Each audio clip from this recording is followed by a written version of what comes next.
Right. He has since he came back. It's just crazy though, because you don't expect somebody been sitting down on the couch, relaxing, retired, come in here and start Right. putting the pain on people.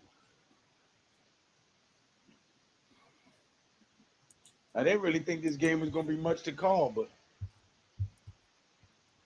apparently it's turning out to be a humdinger.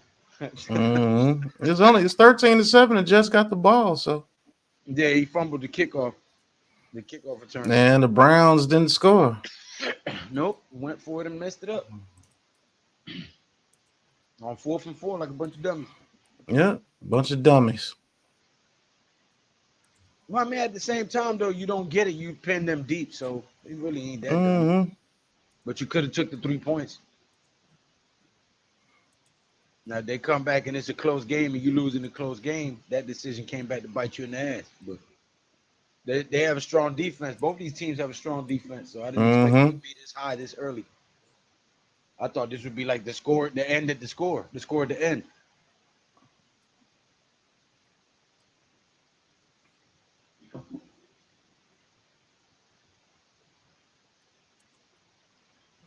Ghost Dog says, Pat, salute. Wells, old man Flacco picked apart that Jets defense on the first drive. Right. Well, I mean, when you're a veteran, you should know how to pick apart a defense. You know, a man played in the league for over a decade, bro. He better know how to read a defense and change out to something suitable. Wow, pick six for the Browns. Good Lord. Good grief. Yeah, now it's starting to get ridiculous. Right. Ball foot, what up, man? Russell Wilson getting benched. Yeah, they're gonna try to get rid of Russ after this year. I don't think Peyton ever wanted him because he's thrown 26 touchdowns on the 8 picks. So it's not like he's been playing horrible. And they just now is he gonna make this kick? Because he missed the kick on the other Right, touchdown. Is it gonna be 19-7 or is it gonna be 20-7? They might as right. well go for two, try to make it 21. Yeah, that's crazy and right, Pat. That's a definitely a Sean Payton move. Yeah, you know, Sean Payton, the old coach, man. He gonna want his guy. He don't want to be stuck with some guy that he inherited. A lot of coaches ain't with He's that he's gonna get his guy immediately. shit. Yeah. Terry D24, Mr. Mushroom, Aaron Rodgers can't even save the Jets.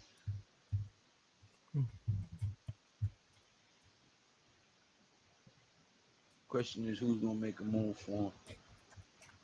Some people saying the Falcons. For Rodgers? For Russell. For Russell Wilson. Shit. Russ might be done, man. Nah, he'll get picked up. He ain't gonna make nowhere near the money he was making, though. I tell you that. He's gonna be a veteran to help coach up some rookie. Get some rookie up to speed.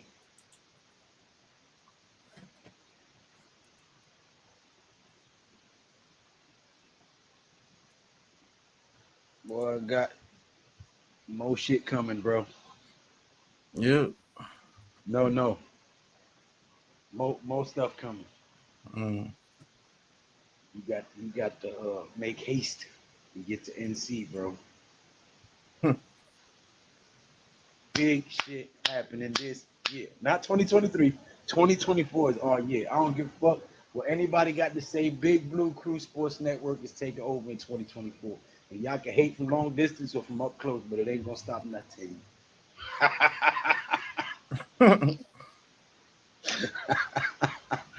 Woo!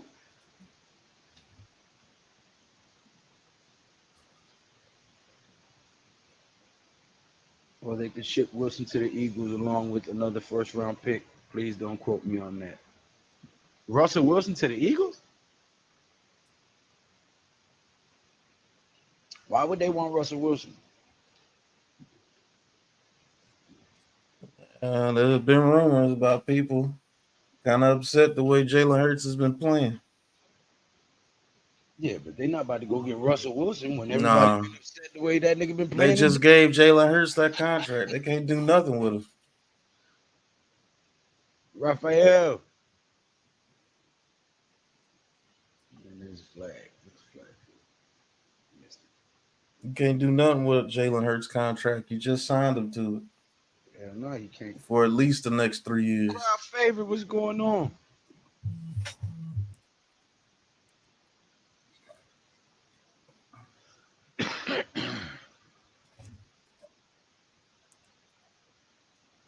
I meant for backup. I mean, they aren't using Mariota all that much.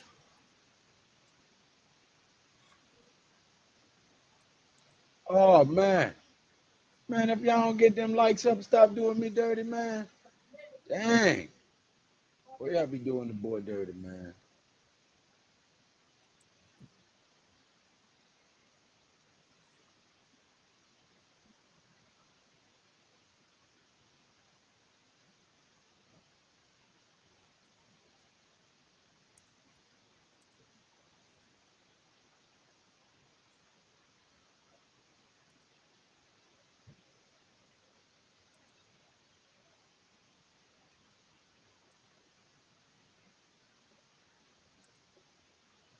What's your timestamp?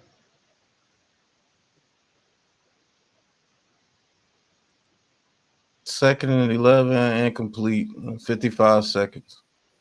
Hey, I'm a whole minute behind.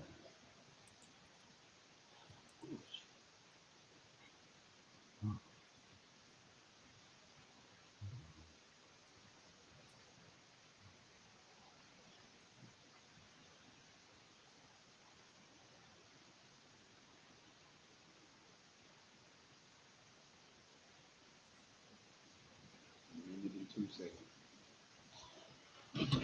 Fuck. Incomplete pass. Third and 11.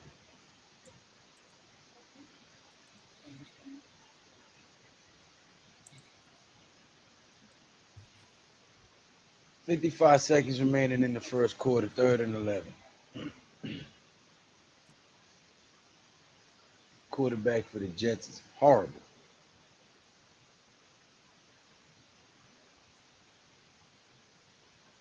Trevor Simeon. Jesus Christ. What happened to the Jets? Yo. Oh, yeah, the Jets going all the way this year. Mm-hmm.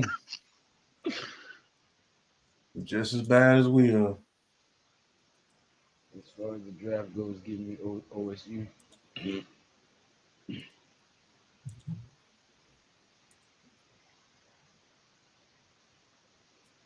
We picking fifth now. Mm-hmm.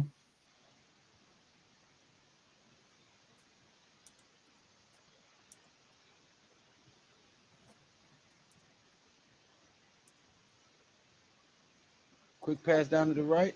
Over the middle, past the 40. And he'll get knocked out of bounds at about 43, 42-yard line. Oh, and they keep the clock running. You did all that running to get out of bounds. You should have picked up the yards. You know they were going to stop the clock in the first quarter. Yeah. Touchback. He threw a pick. He threw a pick. No, I said touchback. It's a Yeah, punt. if he catch an interception and fall in the end zone, it's a touchback. It's a punt. I was about to say, boy, that nigga threw another. This motherfucker's horrible. Get him out of there, coach. Throw a pick on a punt. Well, I'm not there. I was on third down. You know what I'm saying? I'm just saying, you throw a pick on a punt, boy. That's bad. The Jets are a cursed franchise. Yeah. Do I really think if Saquon had a true fullback in the backfield with him, Saquon would make more noise this year? Man, if he had a decent O-line, he would make more noise this year. But yes, he would definitely make more noise if he had a fullback there. Just need somebody that can block. Good Right. grief. What happened to them was they put their eggs in Aaron Rodgers' basket and it backfired. Womp bag doodle. They are bad as us. They be having nothing to look forward to. Deception was going on, says evening fellas. Well, it's a consequence of Joe Namath saying he made a deal with the devil to win that Super Bowl.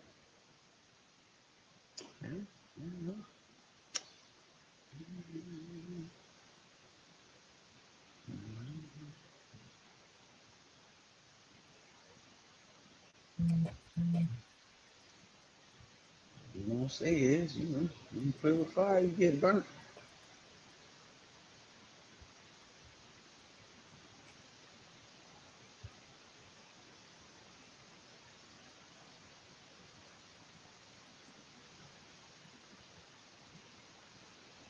All right. Try that shit in real life on the ice and watch what happens to you. Oh, dumbass. Mm-hmm. Try that shit for real. Just be laying out this. Ah! Shit. You ain't lying. Go ahead. Be laying out there jacked up. I need an ambulance. Uh-huh. Mm-hmm. Oh, dumbass. Silly ass nigga. Keep on playing. Shit. You find out real quick. The Spanish grandma tell your ass when you was little. And you kept doing dumb shit and you finally fell or hurt yourself after she done told you to stop doing that shit 100 times. And you go trying to cry to her like you want some sympathy. That's You? so you learn. So you learn. Mm-hmm. That's Everything exactly was what it is. That's exactly how we was. All you gonna hear is a mm-hmm. Then your ass get. Then I tell your ass sit down. Mm-hmm. Then I tell you Let's stop do it jumping on again. that damn couch. Mm-hmm. Let's do it again.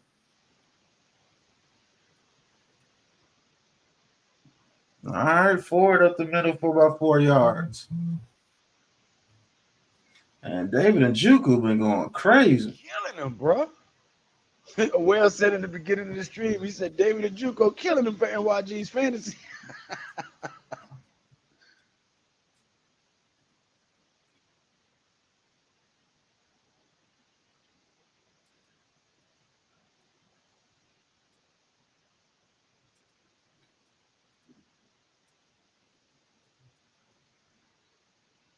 All right, Joe Flacco pitches it out to Jacoby Ford. Ford breaks a tackle. Ford's going to get a first down, and Bowl is waiting for a first down and more. Down to the 35.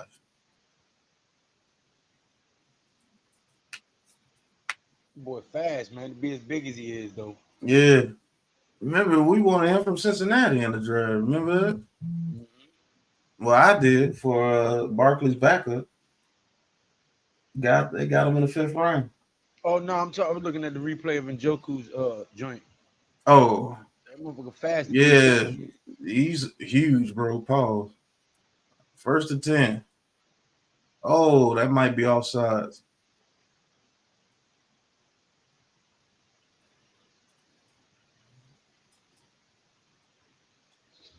He said he's huge. Pause. Yep, offsides on the Jets. That's a huge bitch. Right. That nigga running too, boy. Bro. I used to love that movie. They were tie their ponytail up to the damn back of the damn seat, nigga. Mm-hmm. Keep your face from going in the suit.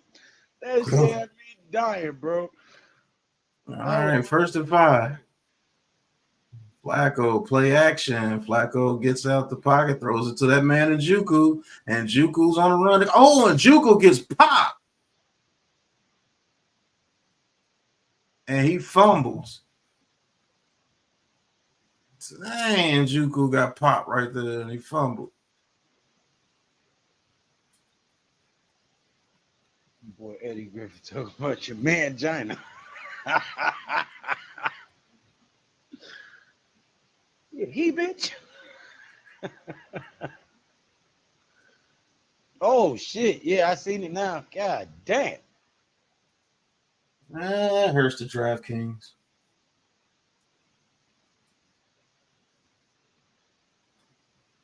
He didn't really get. He just got spun around. They hit the ball. Yeah, they hit the ball. All right. Jets first and 10 after the turnover by the Browns. Ball is snapped. Hands it off to Brees Hall. Tries to get to the outside. It maybe gets about 2 yards. Well, you need the box. That was great aim for Man, that. that man's name is Taki Taki.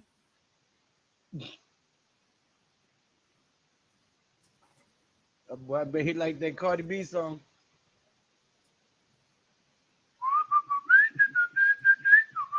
Taki taki, taki taki. Right. All right. 2nd and 8. Jets. Trevor Siemian on the center. Ball is snapped. Simeon throws it deep over to Garrett Wilson. Oh, what a. Oh, it's incomplete. I thought that was a catch. DDT'd himself.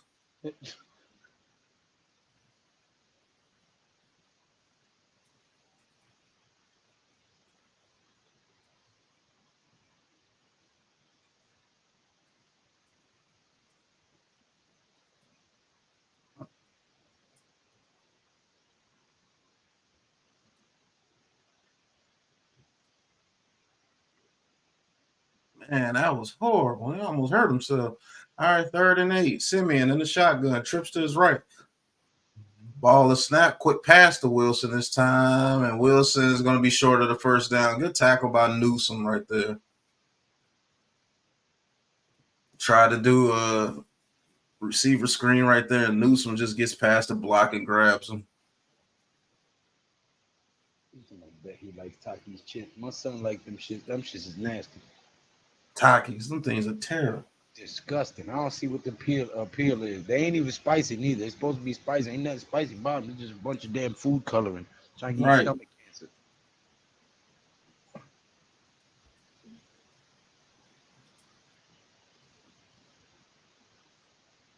All right. Oh, this punt is trash. Mark it out at the 21.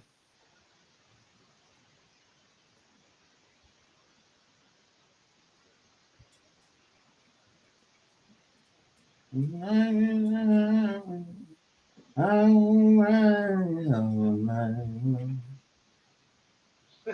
singing.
I'd like to thank everybody for tuning in to the Big Blue Crew Sports Network. Cleveland Browns versus the New York Jets. Browns beating the Jets 20-7 right now.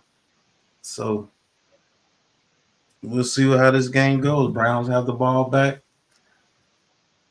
See if they can go up 3 scores on the Jets.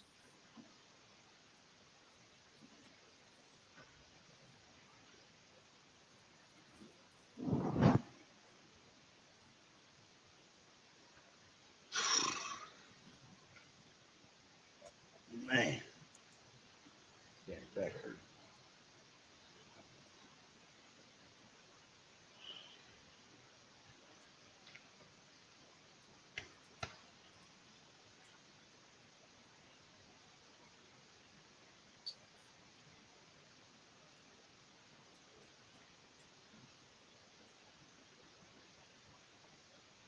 You heard from NYG 22? You said what?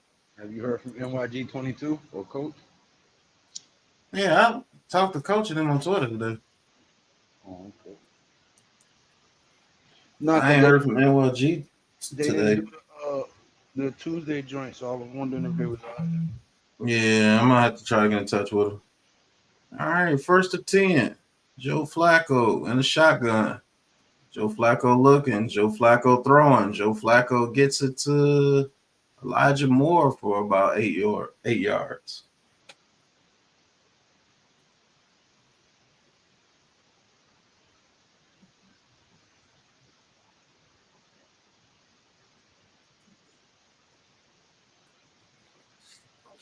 Still got an arm though. Yeah, Joe can still throw it. Just says you give any quarterback protection, they can make something happen. Mm-hmm. All But no, right. DJ Lovelace. Mm-hmm. All right. Joe Flacco throws it to Elijah Moore, and he gets maybe a yard. So you're looking at 3rd and 2. Third and about 3.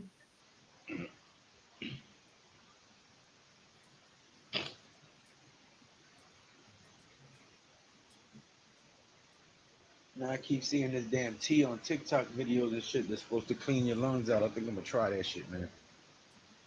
Yeah, I seen it too. I'm gonna see if it worked. Well, I'm scared to try anything they put out there though. Third Me and too, 3. bro. I be Joe like that. Flacco looking. Flacco throws back shoulder, and it's caught by Elijah Moore. First down. Man, Flacco be throwing some wild stuff. He's just working in his favor. That should have been picked. Bobby like to get missing in action and then pop up out of nowhere. Right. Where you been, Bobby? What's going on, Bobby? Where you been hiding, Bobby?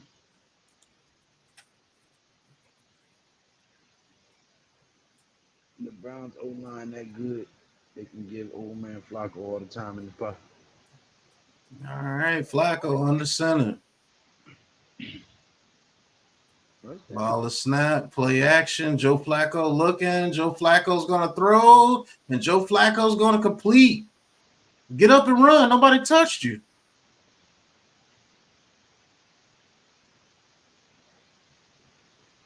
Oh, okay. They mark it at the 20. Man, the number 3 tight end, Atkins, getting busy for the Browns.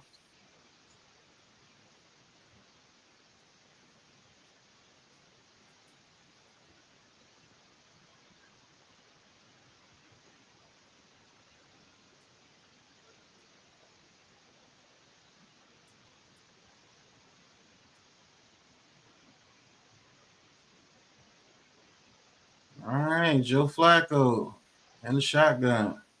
Ball is snapped, hands it off to Pierre Strong. And Strong get with a strong run. Oh, he got choked at the end. Gain of about 4. It's no clotheslining in football. Right.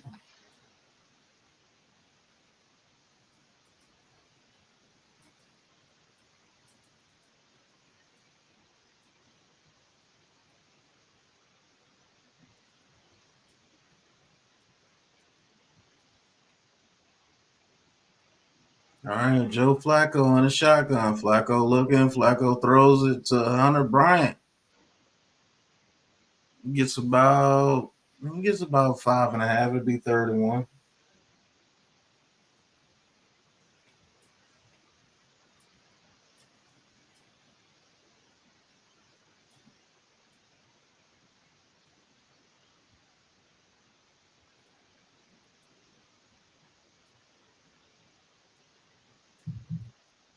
Oh, Deshaun Watson sitting on the sideline. All right, 3rd and 1.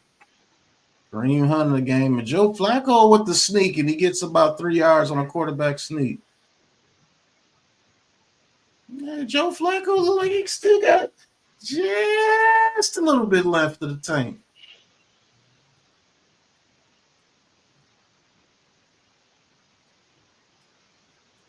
He said Shane Falco from the replacements. I'm not messing with you today, Wells. Right. That was Keanu Reeves, wasn't it? Mm-hmm. All right, first and goal. Ball is snap, play action. Flacco throws. Elijah Moore drops it. Almost handed it to the Jets defender. What you got going on?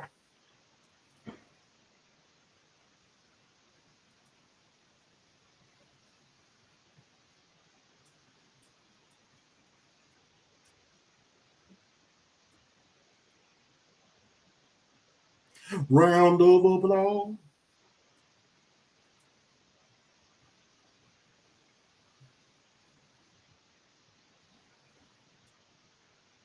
All right, Joe Flacco under center.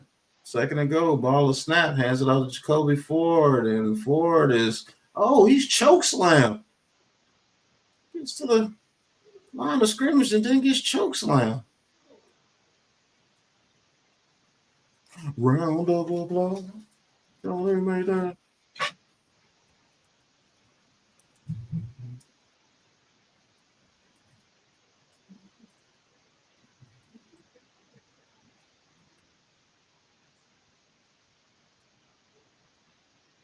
Bush, Bush, Bush, Bush. All right, Flacco, third and goal. Ball is snap. Flacco looking, throws in the end zone. It's caught by Elijah Moore for a touchdown.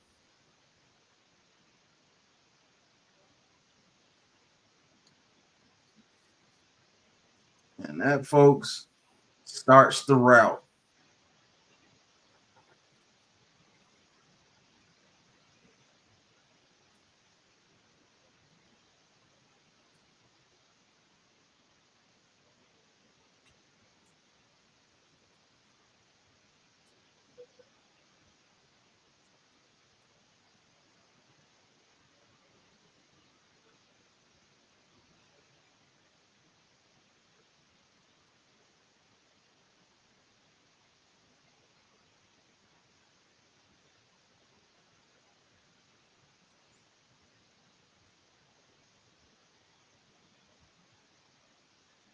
Twenty-seven to 7 Browns all over the Jets.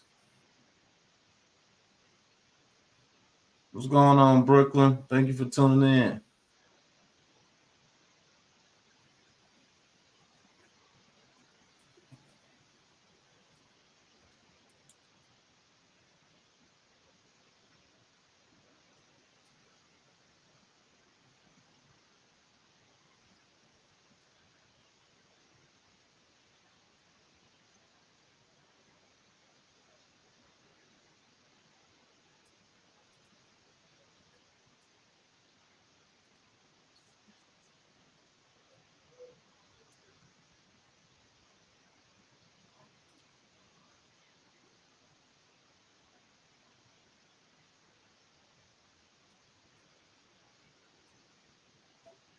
All right, I'll be right back, guys. Damn commercials. They play more commercials this season than I've ever seen. All right, Jesus. I'll be right back. All right. After these messages, we'll be right back.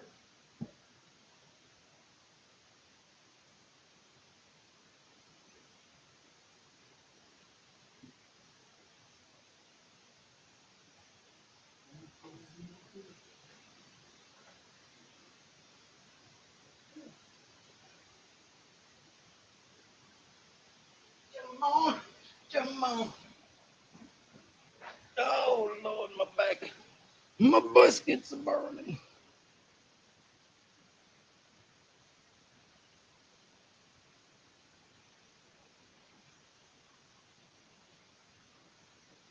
He said the Browns are going to be calling me next week looking for a Welsh kicker. Brooklyn Sanders was going on. The kicker was wild. The Jets are pathetic. Where's the D? Where's the offense? Pause on where's the D. They ain't putting up much of shit right now.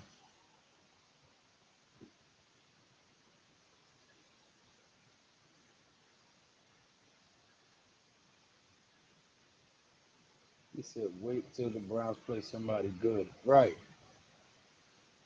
7-27. Yeah, it's an ass whooping. I put the link in the chat for you to come on, Bobby.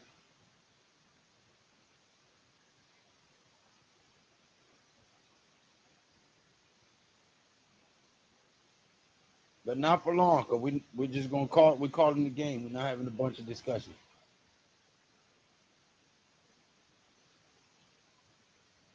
Oh, you're watching from Pat's. You're not watching from mine. That's probably why you didn't see the link.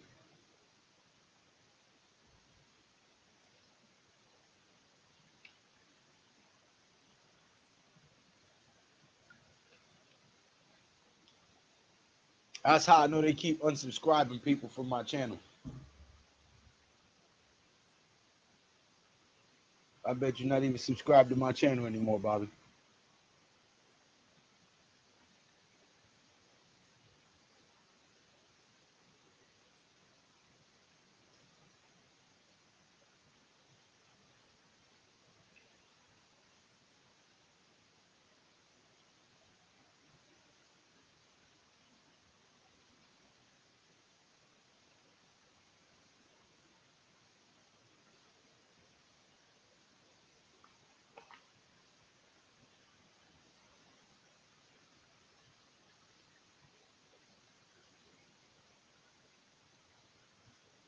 I don't think the Giants win any more games this year.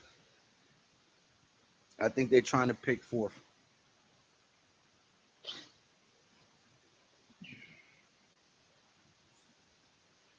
My question is, who are they trying to pick fourth overall? Are they going for a quarterback? Are they buying the hype? Or are they going for Marvin Harrison? Are they going for an edge rusher? There's so many needs that we need to address. It's kind of hard to pinpoint what Joe Shane is thinking.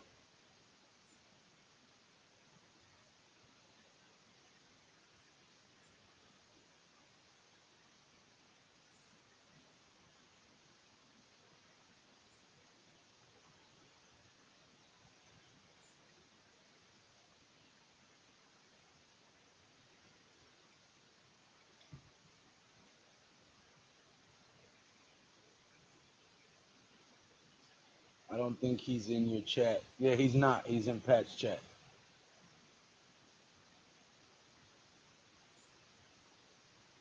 Big Blue, what is your channel again? Wow. I told you wasn't subscribed. They unsubscribed you. Or you did it yourself. It's G Nation Inside Sports. YouTube got something against me. It's all good. I speak that real shit. Yeah, you may have been right there, Mets. He said they would only win 5 after I deduced sabotage from Johnson and Kafka. Ian Brand says it's going to be a QB if the Giants are at 4. Yeah, I can see that. Anything is possible. We can beat the Rams. Well, I mean, Big Blue, what is your channel again? Yeah, G Nation Inside Sports. I knew you unsubscribed. Because you're not even a member no more. We need to keep Wink Martindale, fire Kafka, Bobby Johnson, and special team coach Garrity. McGahee. We need to fire McGahee. Yeah. We need an O-line.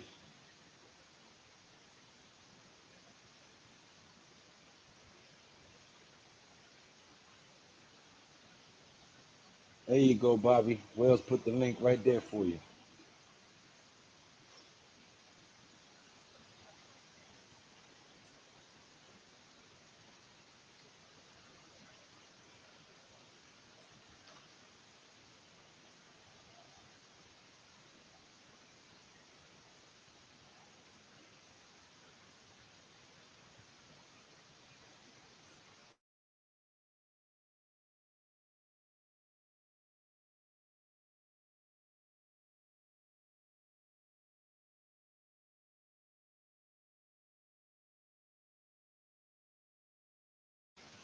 Hey, Bobby! doing?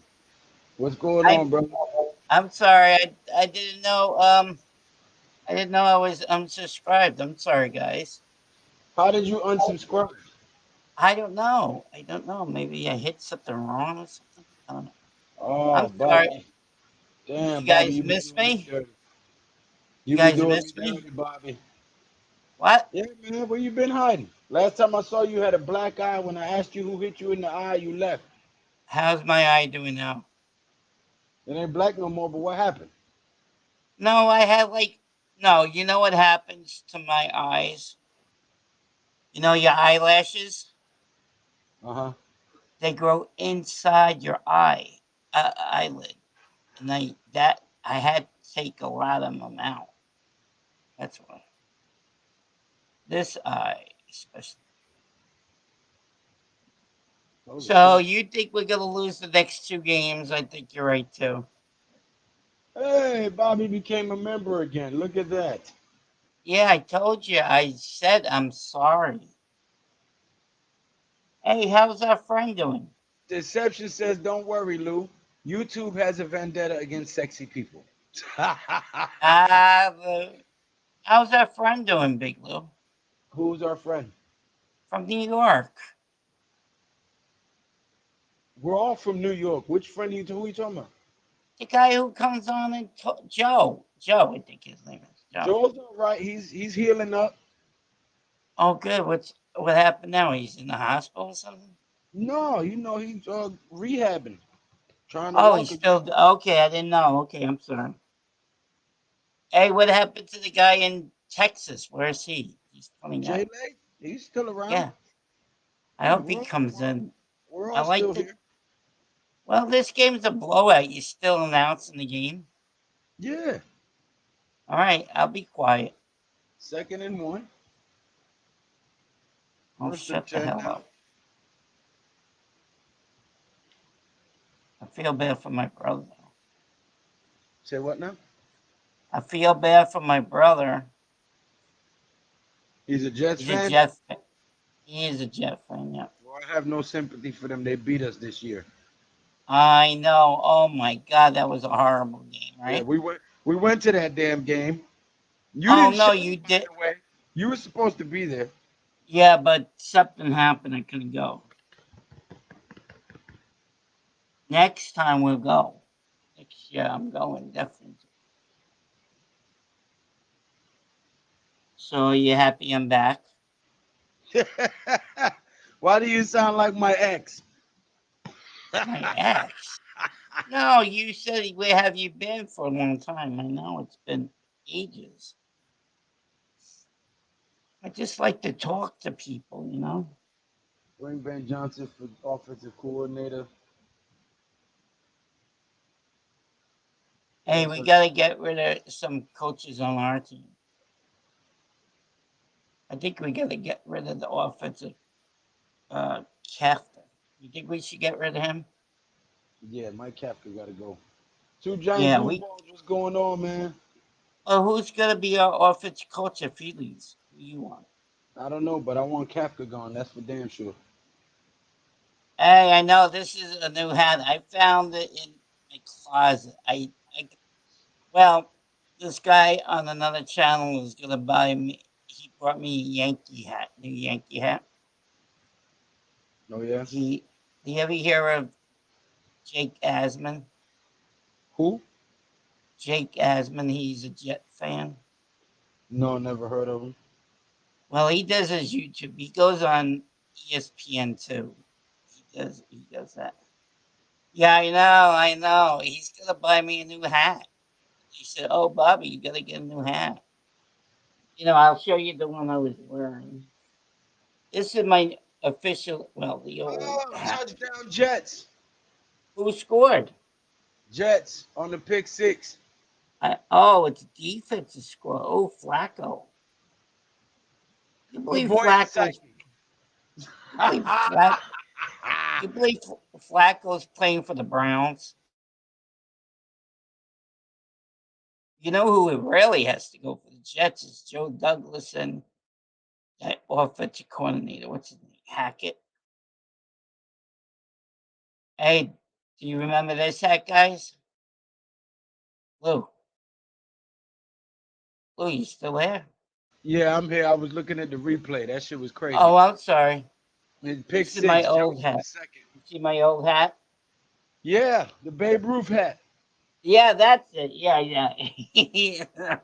yeah. Somebody told them in somebody told them in his chat that he should buy me a new Yankee hat. So supposed to get one in the mail soon.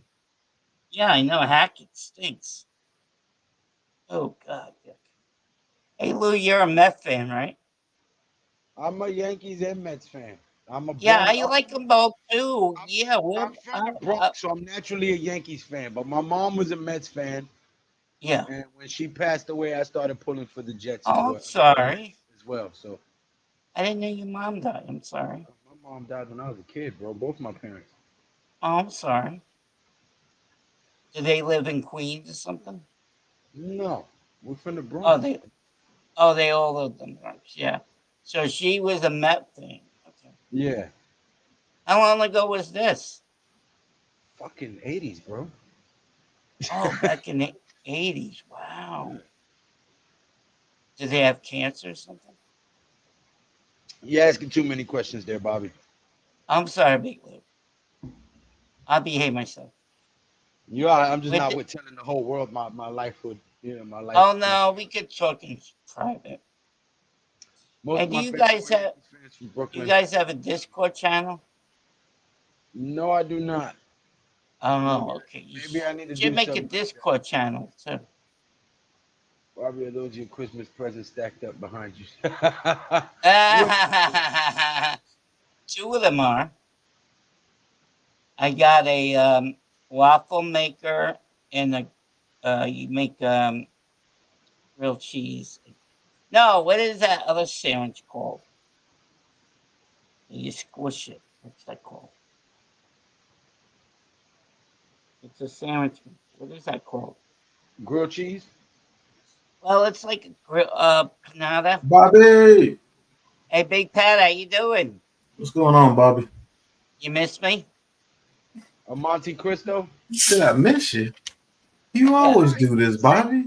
See, he just said the same shit to me, and I was like, hey, wait a minute. Hey, you drink Coca Cola instead of Pepsi? Right. Tell him, Bobby. Pepsi's the only Pepsi. way to go, brother. What is wrong Yeah, with you? I can't Oh, drink that anymore. That's my favorite right there. Pat, you disrespectful. Pepsi, Come on, Big hit him Pat. with I'm Coke. sorry. Oh man. I'm Well, sorry. we all don't make all the right choices. Good I grief. know, but a lot of people like Coke. You know, you can't put that down. Oh, But Pepsi has more bubbles. Tastes better. So, Big Oh, Pat, you like football? You like baseball at all? Big Pat, you like baseball? do I like baseball? Yeah. Not really. I'm a Cubs fan though. Oh, I do. Oh, yeah, I like the Cubs. Oh, but didn't they get rid of their players this year? Yeah, we win a World Series every I 108 know that years, was but good. I love when that was a yeah, good one. They needed to win. They haven't won it since I don't know. yeah, we get a World Series every 108 years. Right. Yep, that's oh, the true. Cubs?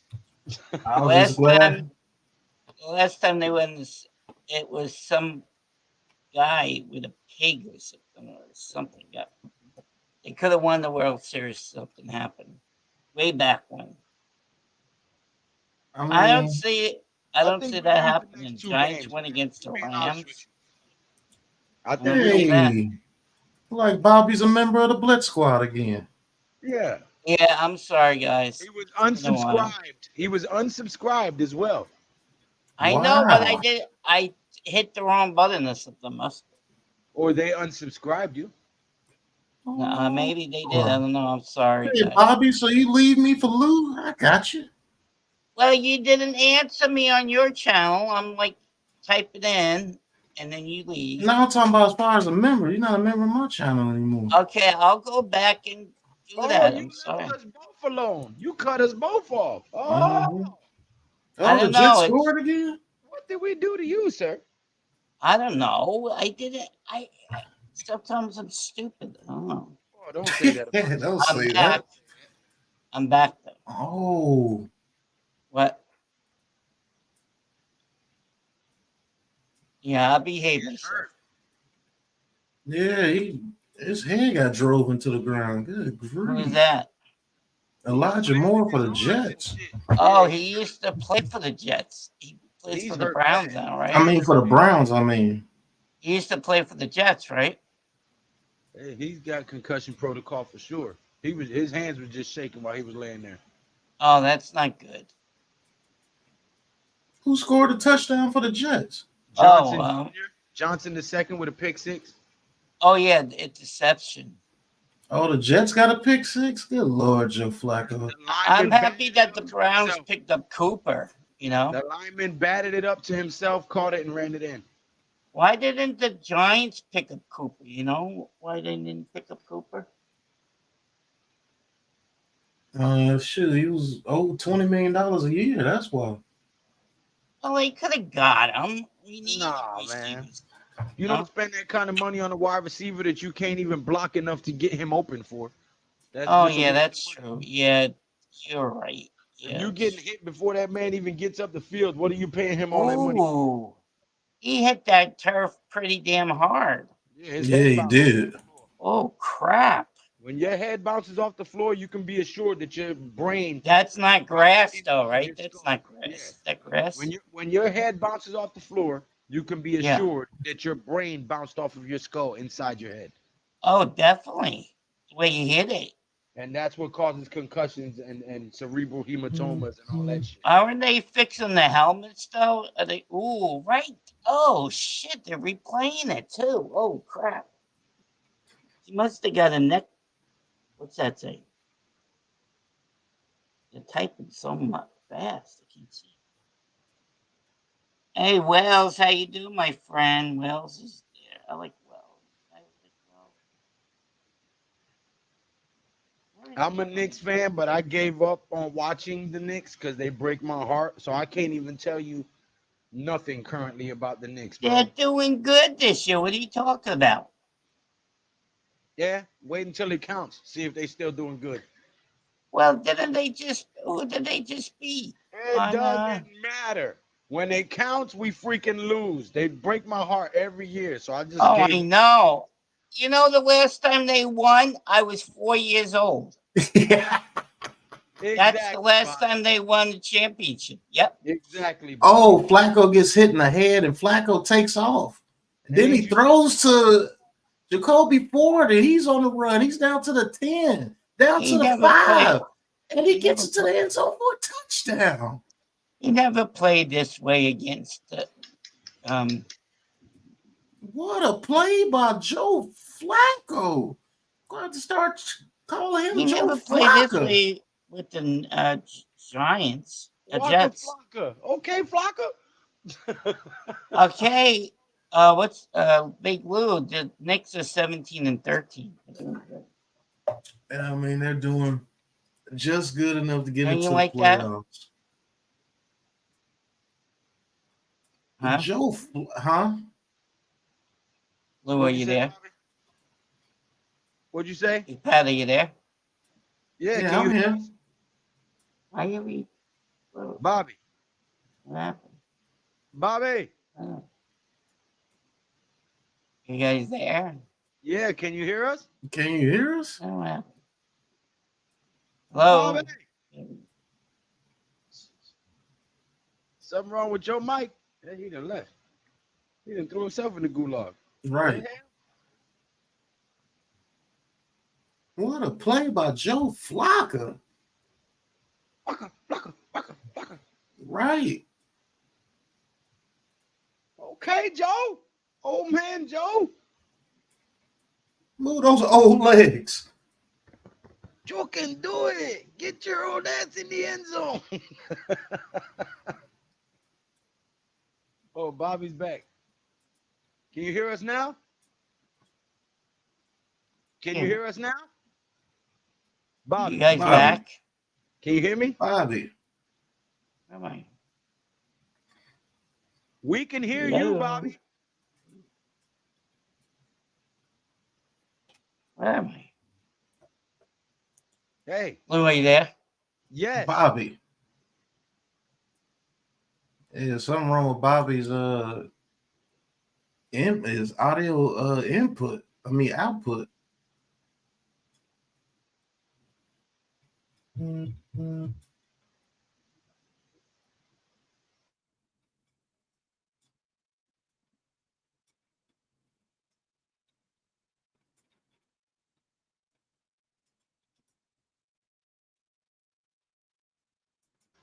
He is needy, asking if y'all miss him after he unsubscribes. LOL.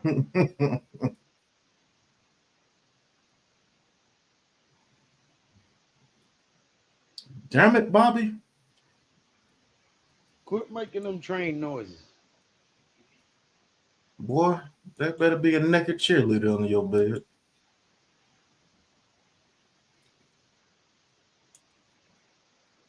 He said, I've been in the gulag waiting for halftime. Nobody told you to put yourself in there, In the sir. gulag. But since you're there, to everybody that said what's up, that's on Oh, the am I mic now. back now? Hi, guys. Can you hear us? Yes, no, I don't know what happened. You hear me before? Yeah, we heard you. You couldn't hear us. Here us. Yeah, I had to renew. What is that called? Reboot? Refresh. Sorry. Refresh, yeah. You got to I'm get off sorry, that guys. AOL, Bobby. What? You got to get off that AOL. Tell me Right. What's it? times, man. No, I don't know. Sometimes it happens to me. You got that AOL bandwidth. No, I don't. I got what's it called? Infinity what is it? Xfinity. Yeah, they're good. Speed. Hey, the And then Cowboys play Saturday. Lions versus Cowboys. That should be a good hey, do one. you guys pay a lot for your cable? I don't have cable. I just got internet. Oh, do you ever hear a thing called Cody TV? Of course. You Cody said old who? as hell. Cody Yeah, old as Cody hell. Cody. TV. KODI. That's old as shit. Yeah, it I is. know, I tell you, I'm watching. You know what I'm watching right now? I'm watching the Jets. MASH. I'm watching the Jets on New York Fox. Did you say MASH? Yeah. So what happened to the guy? Is he they took him out? Yeah, he's in concussion protocol. Did they have to carry him? No, did they have to bring him to the No, they didn't have to host? bring out the cart. Okay, good. All right, All that's right, good. second and 4. Say, internet doesn't come from a free CD that comes in the mail anymore, Bobby. Right. No, I don't have that. Shut up. I got good internet. Oh, I don't what a know. catch by Tyler That's that Conklin old for the America Jets. Online, boy. That's He when they used to mail them shits in the sea. Yo, that's he old as hell. he's a good tight end. I like him. He's a good tight end. Mm-hmm. Huh. They don't use him as much. Well, the other game they won, they got to use Brees Hall and what's that other what's the receiver's name? Garrett Wilson. Forgot. Who did it? What's the receiver they have, guys? Who, the Jets? What's the receiver, you guys? Hey Bobby, can guys, you you ever hear us? hear a show called Morning Brew? Yeah, Or I've heard Morning it. Sports Brew? Mm-hmm. Lou, are you there? Oh, man, he going to have to refresh Lou. again, Lou. You can't hear me again? Hey. Boy, this is crazy. Yeah, I don't know what's going on with Bobby. Bobby, your internet It's is older ass. than you. Right. That's pretty Your damn internet old. is not working, sir. Señor, you need no internet. Señor, señor, you need no service, sir. What's going on, Jarius? Ghost Dog, what's good?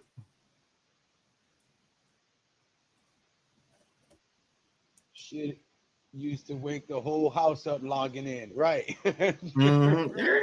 I'm back. I'm back. It's All right, something first and 20. download. Jets in the shotgun, throws, completes. Oh, what a good play by Gibson. And he What's gets the other about receiver they have, 15 guys? yards. Garrett Wilson. Yes, yeah.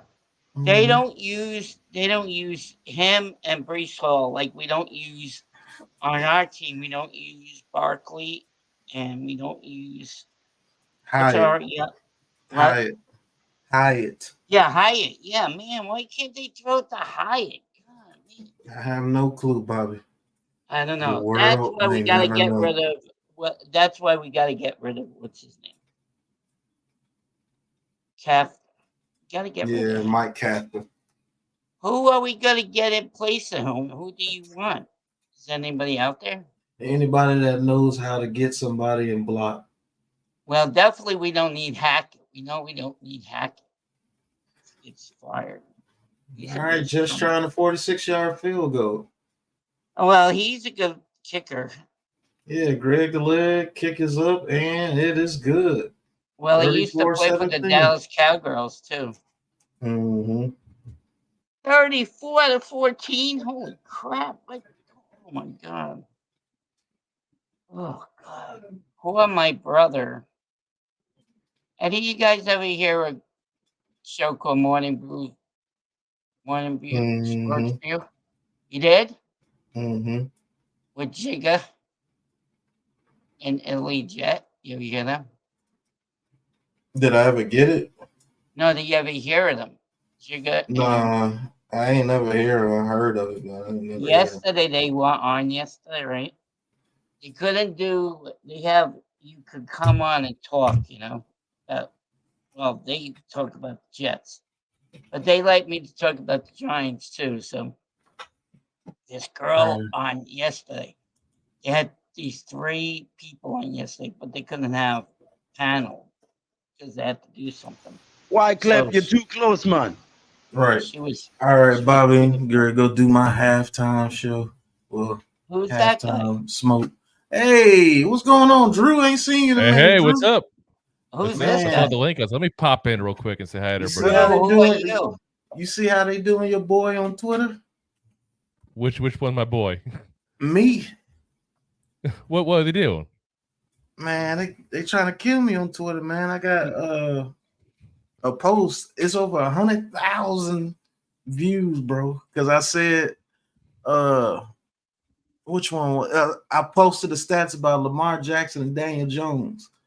And people say Daniel Jones is not an NFL quarterback. But I said, what if I told you that him and Lamar Jackson only have 2 seasons for throwing 3,000 yards, and they both only have 1 playoff win?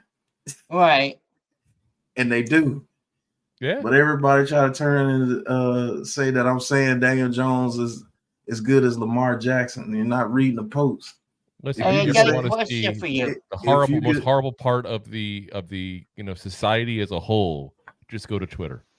Yeah. I got You a praise one question, man and guys. spit vitriol to the other man, and they have damn near identical stats. Right. Yeah. Hey, is it true that we could have had Allen instead of Daniel Jones night draft? Well, yeah. Josh Allen was available. I think he was the pick right after us. Yeah, and then they But took Josh him. Allen, the edge rusher, not the quarterback, to be clear. Oh no, couldn't they get Josh Allen, the other guy? No. Josh Allen was the Saquon Barkley draft. Oh, okay, I got that mixed up. Okay, I mean, somebody correct me if I'm wrong, but I'm pretty sure I'm right in that. No, I think you are right. I'm wrong. You're right, because everybody was thinking we was going to get quarterback, and we picked Barkley second overall, and everybody lost their shit. You're right. Yeah. Right. Oh, no, the worst one still is when you hear Gettleman, and for all the things that I disliked about Gettleman, this is probably the biggest thing that pissed me off when he said this. I ran to the podium. Like, take the goddamn call from the Jets, who want, obviously, Sam Darnold. Right. Get something. Ooh. Hey, who are you, sir? What's your name, Drew? Huh? My Your name is Engelbert Drew? Humperdinck. No, your name is Drew, right? Engelbert Humperdinck. No, I never met you before. Were you in New York? No, he didn't. He said true love. You're from New York? Huh? Are you from New York? No. Where you Jersey from? boy. We're not Oh, doing a okay. and E biography like you tried to do with Lou here. Come on. All right, you're close to New York. Okay. I come from a small town. That's from the movie Princess Bride, right? You're funny though. I Yeah. like you. You're a nice guy. Drew. Well, I like your That was from the- microphone. hold up, Bobby. That was from the But Princess Bride, right? I wasn't even trying to go there, but I'll go with it. I love that freaking movie. You kidding me? yeah, Comfort- Andre the freaking Giant was. comforting. Oh, you know what? No, he's actually a lounge singer from the 70s. I always thought he had a cool name Yeah, always. no, I So know who it is. I used to always joke around with two things to people to mess with them. I used to tell them that my name was Engelbert Humperdinck, and I used to always Yeah. tell them I'm colorblind. Because how are you going to prove me wrong on that? Do you ever see the show Roseanne? Roseanne? I think everybody's Yeah. seen that show. Do you remember when Becky and her friend got drunk? Which you got to be a little more specific on that. Seriously. She made Everybody tornadoes, loves remember? And they Becky, got drunk, and then they were talking about the guy you just Bobby. brought up. Bobby, What? everybody loves a drunk Becky. Don't you worry. No, the show, the girl I brought know, up I the know, guy I he know. just mentioned. Now, I the know. big thing is which Becky? There's two Beckys. Oh, right, the first one. Yeah, that's true. Now, I got to go second one. Got to go Sarah Chalk. No, I like the first one. She's hotter. She was good in Scrubs, too. Oh, I remember Scrubs. Yes. Yeah. She's All a right. good actress. We are not talking about Roseanne. This is a sports channel stuff.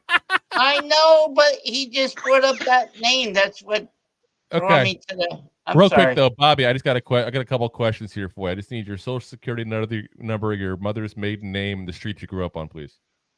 I grew up on 7313. No, I was in the Bronx. I was born in the Bronx. Then moved to Queens. But Drew, you're a pretty funny guy. I like you. Hey, you gotta have a little fun in life, you know. I like your microphone. Thank you. Rode Pod mic. You look professional. Oh, it looks to me deceiving. Trust me on that. Well, I think Big Lou looks professional too. He got his studio all fixed up too. Right, Lou? I try to keep my camera off because I don't want to turn people away with this ugly face. You are a great. Look at me. I'm Hey, ugly as. wait a minute, crap. sir. We do What are you not talking condone about? that stuff here. I'm ugly as crap. What are you talking about? And I still come on. I'm butt ugly. Whoa, pause. All right. Okay. Now, it is halftime here. We're watching the State Farm halftime show there. Look at there. Damn, I forgot his name. Richard Sherman with the plaid Richard rug. Sherman, he's good. Didn't he used to play for the Eagles? Why his wrong bird. No, Huh? he played for the Seahawks. Oh. He was in the Legion of Boom. Oh, right. Yeah, that's right. He was funny. Yeah, I remember. It was Chancellor, Bobby Wagner, him, Walter Thurman. Right. They played. Do you remember when they played the Super Bowl? That was they had awesome. tough defense. When the first play on what's his name, Peyton Manning, he drops the ball over his head. Oh, that was awesome. Hey, do you know the guy Fitzpatrick? He looks like Santa Claus, doesn't he? That Do you know the Muffin Man? The who? The Muffin Man. Hey, stop muting me. Who? I like Lou. Can we see your face, please? No, sir. I'm eating. Why? You're I not don't like to ugly. eat in front of people. Yeah. I don't like to eat in front of people. It's rude. What's up, Oh, Alex? you're eating. Okay, I didn't know you were eating. I'm sorry. Big Blue in the Bronx is here. Holy cow, my friend's here. I met his brother the other day. Oh, they're twins. Yeah, we hung out in New York. They're part of the Big Blue Crew Sports Network. Both of them guys. Yeah, what Guys. is his brother's name? Yeah, It's Nunya. Nunya Jenkins. Hey, be quiet. He's a nice kid. We talked. I'm from New York. I like the Big Brew in the Bronx. I hope he comes on tonight. Can he come on? Drury Lane. Can he come on tonight? Hey, Big Blue on the Bronx, come on in. No, that's not the number, Wales. That is not the number, Wales. It is 1-800-777-2873. What are you talking about? That's like, I don't know what he's doing. What's up, Alex? Alejandro Rivera from Mexicali. What's going on? Hey, how's that soccer player doing? Do he come on anymore? He said, "What's up, fellas from Mexicali, Mexico? Thanks for the advice, Lou. Worked like a charm." What's that Uh, guy I, from?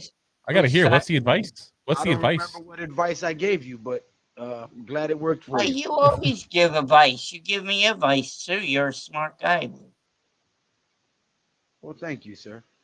You're welcome, sir. And Alex is cool We're right so there. cordial here. She's married to the Well, I Muffin try to be Man. nice, Alex. I'm a nice guy. Well, she's married to the Muffin Man. Who's married to the Muffin? What the hell are we talking about? I don't know. Do Somebody you know the brought up Muffin that. Man? Hey, Lou, can you come on? Come on. Alex is the thing, right? Ghost, Alex. He said the Come big on, blue get on. helpline. Tequila beer. Come on, we haven't talked to. I haven't talked to him in a Oh, long you gave him time. some good alcohol choices, I guess, while he's in Mexico, huh? Oh yeah, Mexico. Oh, no. I told him whenever he's drinking, in between shots, drink Yes. you about a half a cup of water. Because Why is that? You dry out? when you're drinking, alcohol dehydrates you. Yes, it The does. reason people have a hangover Yep. is because during your rehydration period, your brain is the last thing that gets hydrated, which is Yeah. why you have that pounding headache.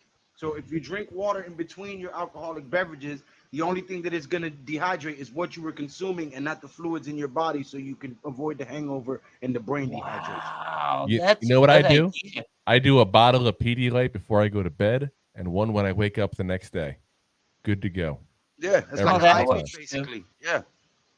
Every single time. You can drink whatever you want, no hangover whatsoever. They also Yeah. make freeze pops version of it if you're in like a warm climate at that time. Warm climate. Well, I'm He in said, Florida, yes, I so thank you. Well, you're very You're in welcome, Mr. Florida Rivera. now? I probably shouldn't say that with Bobby here, but I am in Florida. Oh wow, I thought you were in New Jersey. He's creating a file on me right now. Right. No, I Identity just like thief. to know where you Bobby, guys you an from. identity thief? You be doing identity fraud? That's why you be asking all these questions, Bobby? Seriously. No, I'm not that You kind trying of to sell person. my I'm a identity nice to guy. some Dominican dude in Brooklyn? I know Just me and Lou are from the Bronx. Next so thing you know, that's we're all gonna be looking at our credit reports. Like, what's this Amex card? I don't remember signing up for this card. I don't do that. I just like to know people. I'm a people person. Maybe I get too what's it called? Well, here's the problem here is we're on with who knows whoever's on here, basically. So that's part of the problem, man. That's all. Yeah, You know, it could be I miss the children guy watching. from Texas that should have been on here. Another way to beat a hangover is to keep. No, that is not good advice, Lou. You're trying to get a man cirrhosis of the liver, man. Stop. That's the No, hair you of the want dog. that. The hair of the dog. Yeah. He said, "Lock your doors tonight." Word up, Bobby. You out here putting a profile together on Hey, every. Ghost! I don't even know you, Ghost. Don't talk to me like that. That's because he's a just ghost. playing, Bobby. Relax. He's Okay. going off of the joke that you're an identity thief and you're trying to put files together. No, I'm not. I just like to ask Yeah, people. you're trying to sell my identity to some Yeah. Dominican guy in the Lower East Side. I know you. I Randomly, don't know Bobby's like, "What's the anybody. name of your first pet you ever had as a child?" No. I'm not that kind of person. Oh, Nah. man. I just like to talk to people. Is that wrong? So on a more serious note, hold on there, Bobby. Are Drew. you guys still there? Yeah. Yeah, hold on, Bobby. What Drew, happened? Yep. do you think if we They okay, mute if me we then. lose the next two games and we end up picking at number 4, Okay. Oh, are you there? what do you think the Giants will do if they're picking 4th overall? Honestly, it depends on what's ahead of them. What's already taken. Okay, But I hate to be so- that blunt about it, but it's and not kind of avoid the question to a certain degree. But let's see, for example, if you got, obviously the big need we have is quarterback. Let's say if 1, 2, 3 is Caleb Williams, Drake May, and Jaden, and at that point, where are you going? Marvin Harrison Jr. See, I'm going to give you the weird answer, and I'm going to say depending Don't on say what happens, because I am a big You fan of trade a certain quarterback. Exactly, I trade back because for Penix. Michael Penix is who I want. Yeah, how did I know you was gonna say that? See how You know good what? I am. You see how good I am. I was finishing this man's sentence.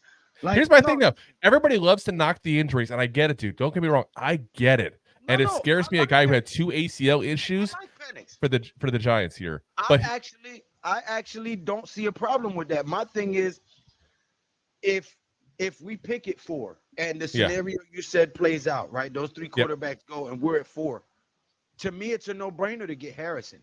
yeah. Reason being, DJ's not a bad quarterback, right? If we fix You and this I will O-line, disagree there, but huh? you and I will You agree to disagree there on that one. that's fine. That's fine. But That's fine. Listen, I get both sides of the coin of that. I really do. yeah, but I look, think I just personally think he's an average quarterback. We'll never win a ring with. Therefore, I'd rather just move on. listen, I'm not too far from your position. I don't think he's great. I don't think he's the worst. I Yeah, think he's exactly. average, Yeah, right? But my thing is, we've seen guys go to the big dance and even get away with a ring with an average game managing quarterback because they had a great defense, a decent O-line, and some pieces. So my thing is, everything we don't have. right. So if we get a Marvin Harrison and then Jalen Hyatt is our number 2 and Wan'Dale Robinson is our slot, now you got 3 weapons, i.e. Saquon Barkley, and you fix this O-line. Now you can do something with a Bellinger and a Daniel Waller. You see what I'm saying? So if you get Harrison, if you get a shot at Marvin Harrison at 4, and you try to get this line fixed, you can do something. Let me put it this way to you. And I get your standpoint. I'm not saying you're wrong. There's multiple ways to rebuild this team. I'm always very big on that. You know that. But when I look at it, look at Puka Nacua as a classic example this year. Okay, obviously the guy came out of freaking nowhere, but he's having one of, if not the best rookie receiving seasons of all time. Correct? Yeah. Okay. Yeah. What are the Rams right now? 8-7. And the reason they're 8-7 right now is because Williams is the best running back in the last 6 weeks. We're going to find out that on Sunday. Trust me, when we see this kid play. 5.8 yards per carry the last 6 weeks. Guy's done 750 yards the last 6 weeks. Killing him. Yeah. But what I'm saying is he's the reason they're winning, not even Puka Nacua. But what I'm getting at is if we trade back in that scenario, and again, it depends on who's available. It also really depends on who they like, because I've said all along, and I'll still stick with this. This pick, or whoever they get for quarterback, is going to basically decide who is going to be, how long Joe Shane is going to be the GM of the Giants. If he makes this pick and does it right, he'll be here for a while. If he misses, he'll be gone in a year or 2. But he's got to figure out who he likes, who he loves, and go for it. Whether he's got to trade up to get who he loves, if he can, or trade back because he's somebody like Penix or Bo Nix or somebody that he loves that he can get back later on. He's got to make his decision on that. But me personally, in that scenario, if those 3 are gone, because right now you got the Bears, who I still think will need a quarterback. I'm not a Fields fan either. The Cardinals, who I think will trade this pick to somebody who needs a quarterback. And then you got the Commanders, who also needs a quarterback. So if you got us at 4, I'm assuming that's the order you got it at. And then now we trade back with somebody. We go ahead and get Michael Penix Jr. Maybe get like another second-round pick and a third-round pick or something like that for going back just a little bit there. I'm not saying go back crazy far. No. Now we got some extra picks. We got maybe an offensive tackle, a wide receiver later on, somebody else who can also help. And I posted the results on Twitter. Yeah. I traded back. In that scenario, we was picking 6th overall. And I traded with the Jets from 6 to 7. I picked up an additional second this year and a first-round pick next year from that trade. Yep. And then I went on my second-round pick. I had picked 37, and I traded with Green Bay from 37 to 38, just one spot. And I ended up with 11 picks this year and a pick next year from that. And was still able to get, you move back from number 6 to number 7. You still got a shot at one of the top 10 guys in the draft. Yeah. So that's not, Listen, you go back to 6 to 7, you could even go back a second time potentially. Yeah, I would. Again, depending on who you like. That's what it all depends on. Who does Shane like? And let's be honest, we're not having any clue until the day it happens who he likes, because Shane is pretty good about keeping who he likes, who he doesn't like close to himself there. Close to the vest. Yeah. He should. As he should. Look at the Thibodeau talk before we drafted him. Everybody's like, oh, the Giants will never take Thibodeau. Giants will never take Thibodeau. Who'd we take? Thibodeau. Yep. Yeah, I think that was a whole ploy. 100%. Like I said before, Thibodeau wanted to be in the New York market. To further his career after football, he wants to be a media darling like Strahan, and where better to do it in New York, but you have to win in New York. So that's his whole plan. Hopefully his plan comes true, because if so, that means we won a Super Bowl or two. Yeah. But that's his plan. He wants to be a media darling after this. You can tell by the way he talks. He's being trained very well by whoever's training him. So hopefully his plan comes through. What a pass by Simeon to Brownlee to get to the 6. But on the Marvin Harrison thing, here's my point with that, is that if you put Marvin Harrison on this team right now, and he's as good as people think he is, and listen, until he plays, you never know how good he really is. We're basically the Raiders with Devontae Adams. You need a team around a receiver for them to succeed. So you're saying Daniel Jones is on the same caliber as Aiden O'Connell? No, he's better than Aiden O'Connell, but he's not healthy all the time either, and that does downgrade him. If you put Marvin Harrison on this team, it helps out the quarterback as well as the offensive line, because he can get open faster than the receivers we have on the field now. The receivers we have on the field, our receivers that we have on this team now have to be schemed open. We only have one decent route runner, and that's Wan'Dale Robinson. Go ahead. Somebody was saying something? Hey, I wanted to say one thing over here. What about if they get Joe Alt? Can we get Joe Alt? Yeah, the tackle from Notre Dame. I mean, I wouldn't be mad at that, but oh, wait a minute. What am I doing? I would be mad at number 4. If we were picking 4th overall and Marvin Harrison is there and we get Joe Alt, I'm How gonna be did pissed. I do that? I would want a first-round tackle in general. I mean, to me, it's like we've done that twice now already. We need to go ahead and get Mike Munchak already. Give him the goddamn blank checkbook, whatever it takes to get him to come to New York. Fix the players we got. Maybe go ahead and get a couple of guys like a 2nd round, 3rd round kind of guy to throw in the mix at that point. A new interior lineman to play guard, because Azudu is not that good, obviously, at this point. Throw in a guy maybe to try to be a swing tackle to compete with Evan Neal, and call it a day. The coaching to me is the issue. It's not the personnel. Yeah. I believe that we're setting our offensive linemen in an offensive line scheme that's not conducive to them. We only have one person that could probably play in any offensive line scheme, maybe 2, and John Michael Smith when he gets a little bit more experience under his belt. But that's Andrew Thomas. I think these other guys are playing like they got these guys pulling, and neither one of these guards are athletic enough. And Neal is not athletic enough to me to be trying to pull either. So I think it is coaching, bro. I think they need to change the whole offensive line scheme. And we're better set for a power running offensive line scheme, to be honest with you. But we don't power run the ball. We try to, I believe they switched the scheme from last year to try to fit what they were doing over there in Buffalo.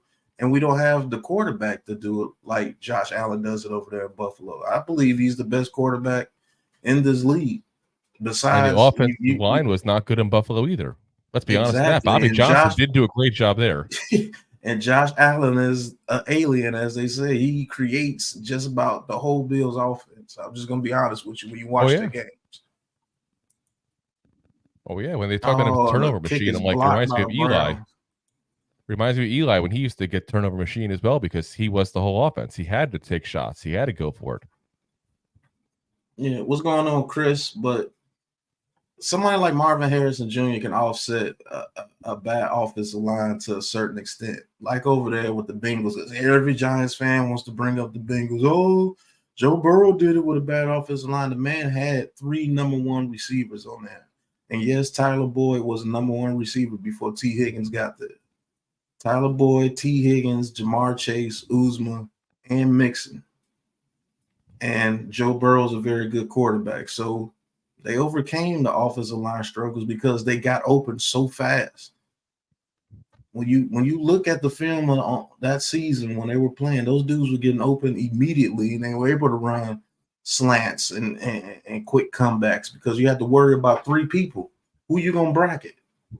Yeah, but that's the key. You got to worry about three people. If you get Marvin Harrison Jr., and he is what people think he is, because that's still a big if in this scenario. I still always say if when it comes to a guy who's never played in the NFL.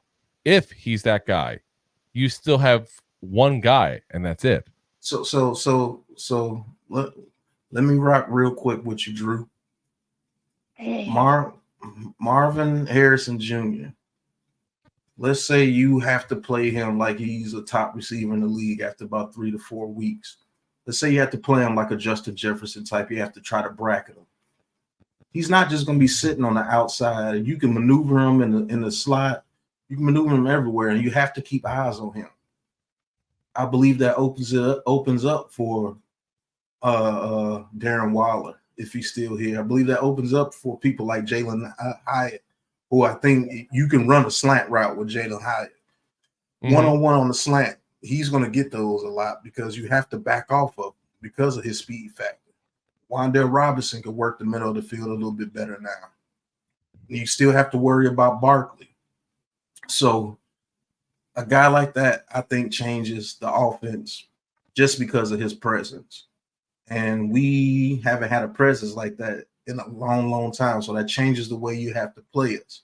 You can't just focus on, hey, we're just going to run the zone and stop the run. No, Marvin Harrison changes that. Back shoulder throws, quick back shoulder throws, everything with him.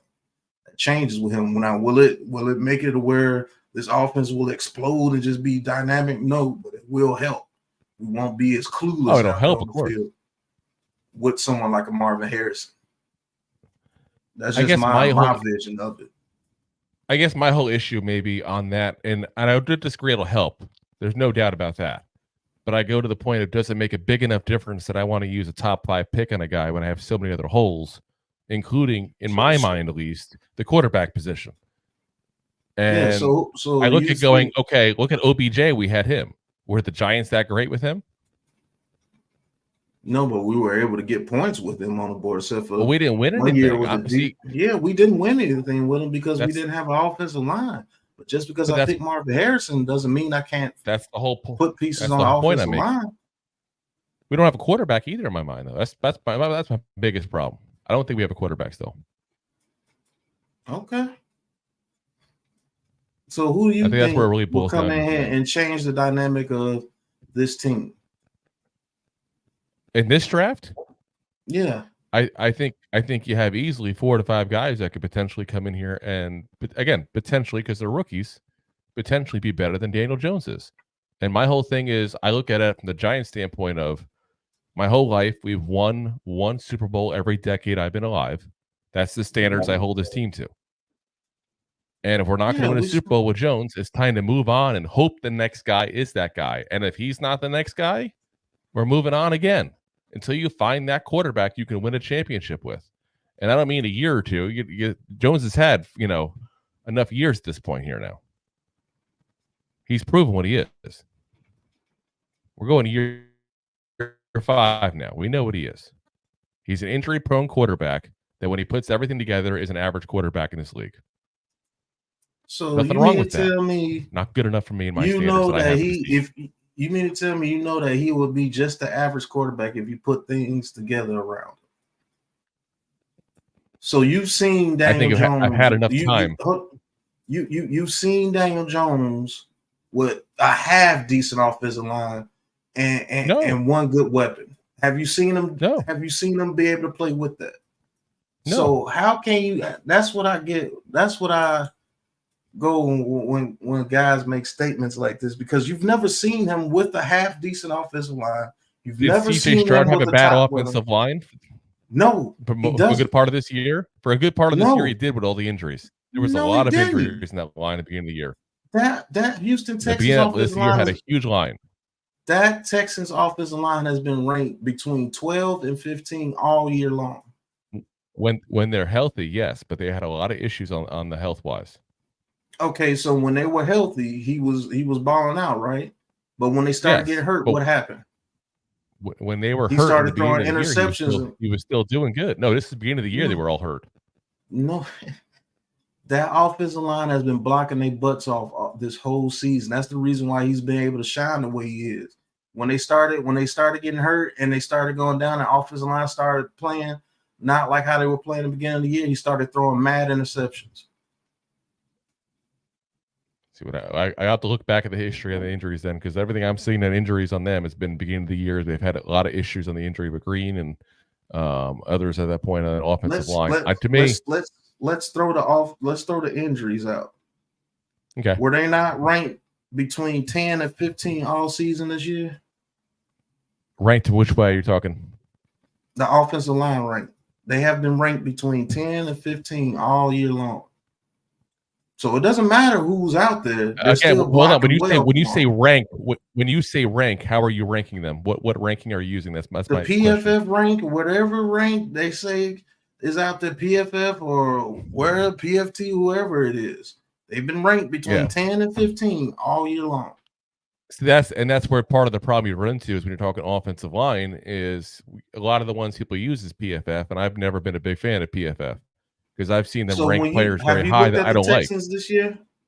I've watched a few games there, yes, when the Giants have had, either bye weeks or, off on Mondays and Wednesdays, that kind of stuff, Well, I've called 4 of their games this year, and all 4 of those games, that offensive line was protecting them very well. Now, I will give CJ Stroud this. When it did break down, he was able to get out the pocket and make a play to one of those receivers that they got out there for him. He has been able to do that. Jones showed that he can do that last year as well when they are blocking half decent, not when both guards and the tackle was giving pressure and looking like traffic cones. That's not happening out there with the Texans, because if it was, he would be looking like Bryce Young right now. Just much taller version. Yeah. That's what happens. What's going on, Coach? Like I said, I get it, and that's why I was saying with Lou before. I get both sides of the coin with the Daniel Jones situation. Don't get me wrong. I don't think anybody is wrong for either opinion on him. It's just I happen to sit on the other side where I'm like, what? It's been 5 years. I've seen him with multiple different, teams. Again, none of the teams have played very well. I don't dispute that part of it, but he's been the consistent of those 5 years. And you've had a lot of people go in and out, and he's the guy who's been consistently in there. So at this point, I got to go. You know what? It's a wash. We're moving on. It's time to try someone new. And that is cool. If you want to move on because you just want to see something new, that's okay. But if you turn around and do the same thing that you've been doing, you're going to be saying this about the very next quarterback that you bring in. Oh, he sucks. Okay, let's go get another quarterback. Oh, he sucks. Let's go get another quarterback. No, you suck because you can't protect your quarterback and put things around him for him to develop. Now, this is not a situation with Baker Mayfield over there with the Browns when he had a number 1 ranked offensive line, a number 1 ranked running game, 2 very good tight ends, and 2 very good receivers, and he wasn't getting it done.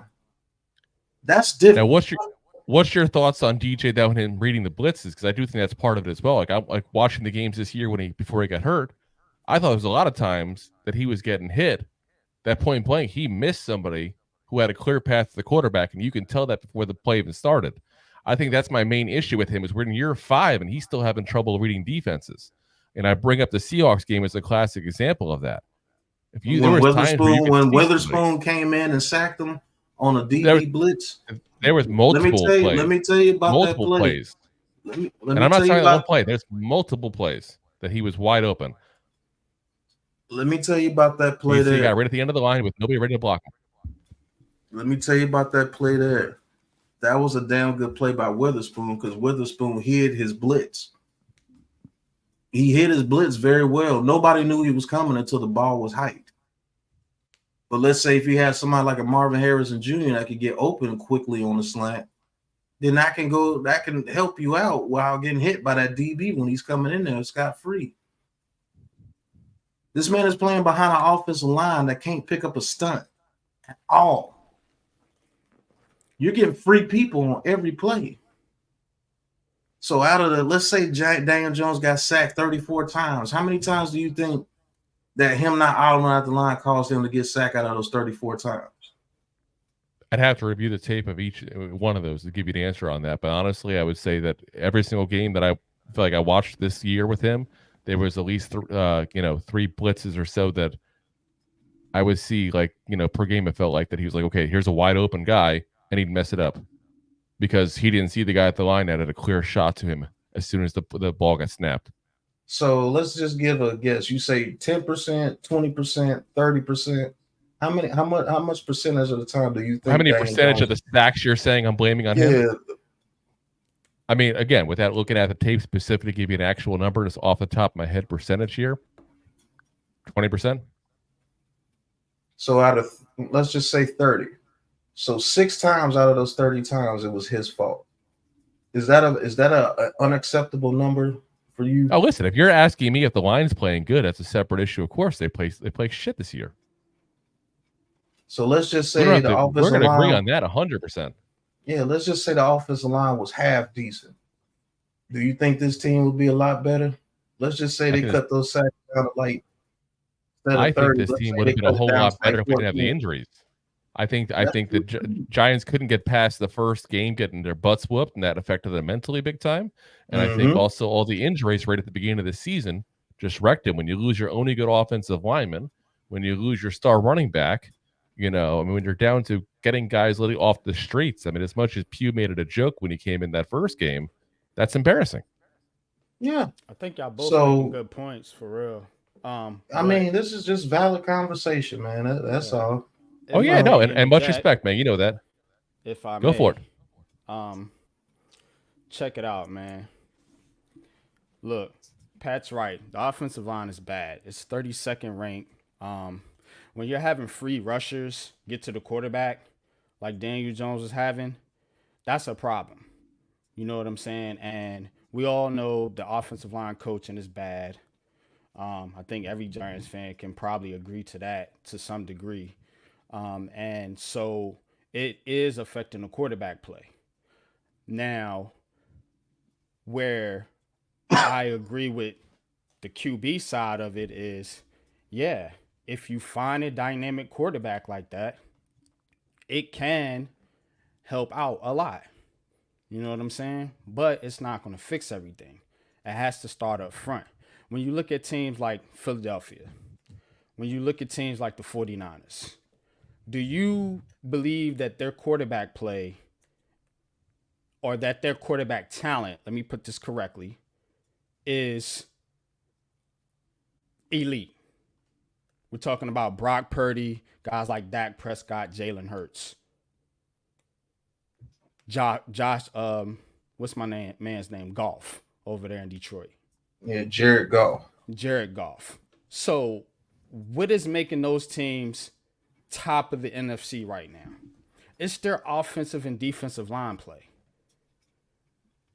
So, but where I see the quarterback narrative is, and where I agree with that is that, look, if you're able to build a system, you can elevate an offense with a dynamic quarterback. The problem is, though, those guys come so far and few between.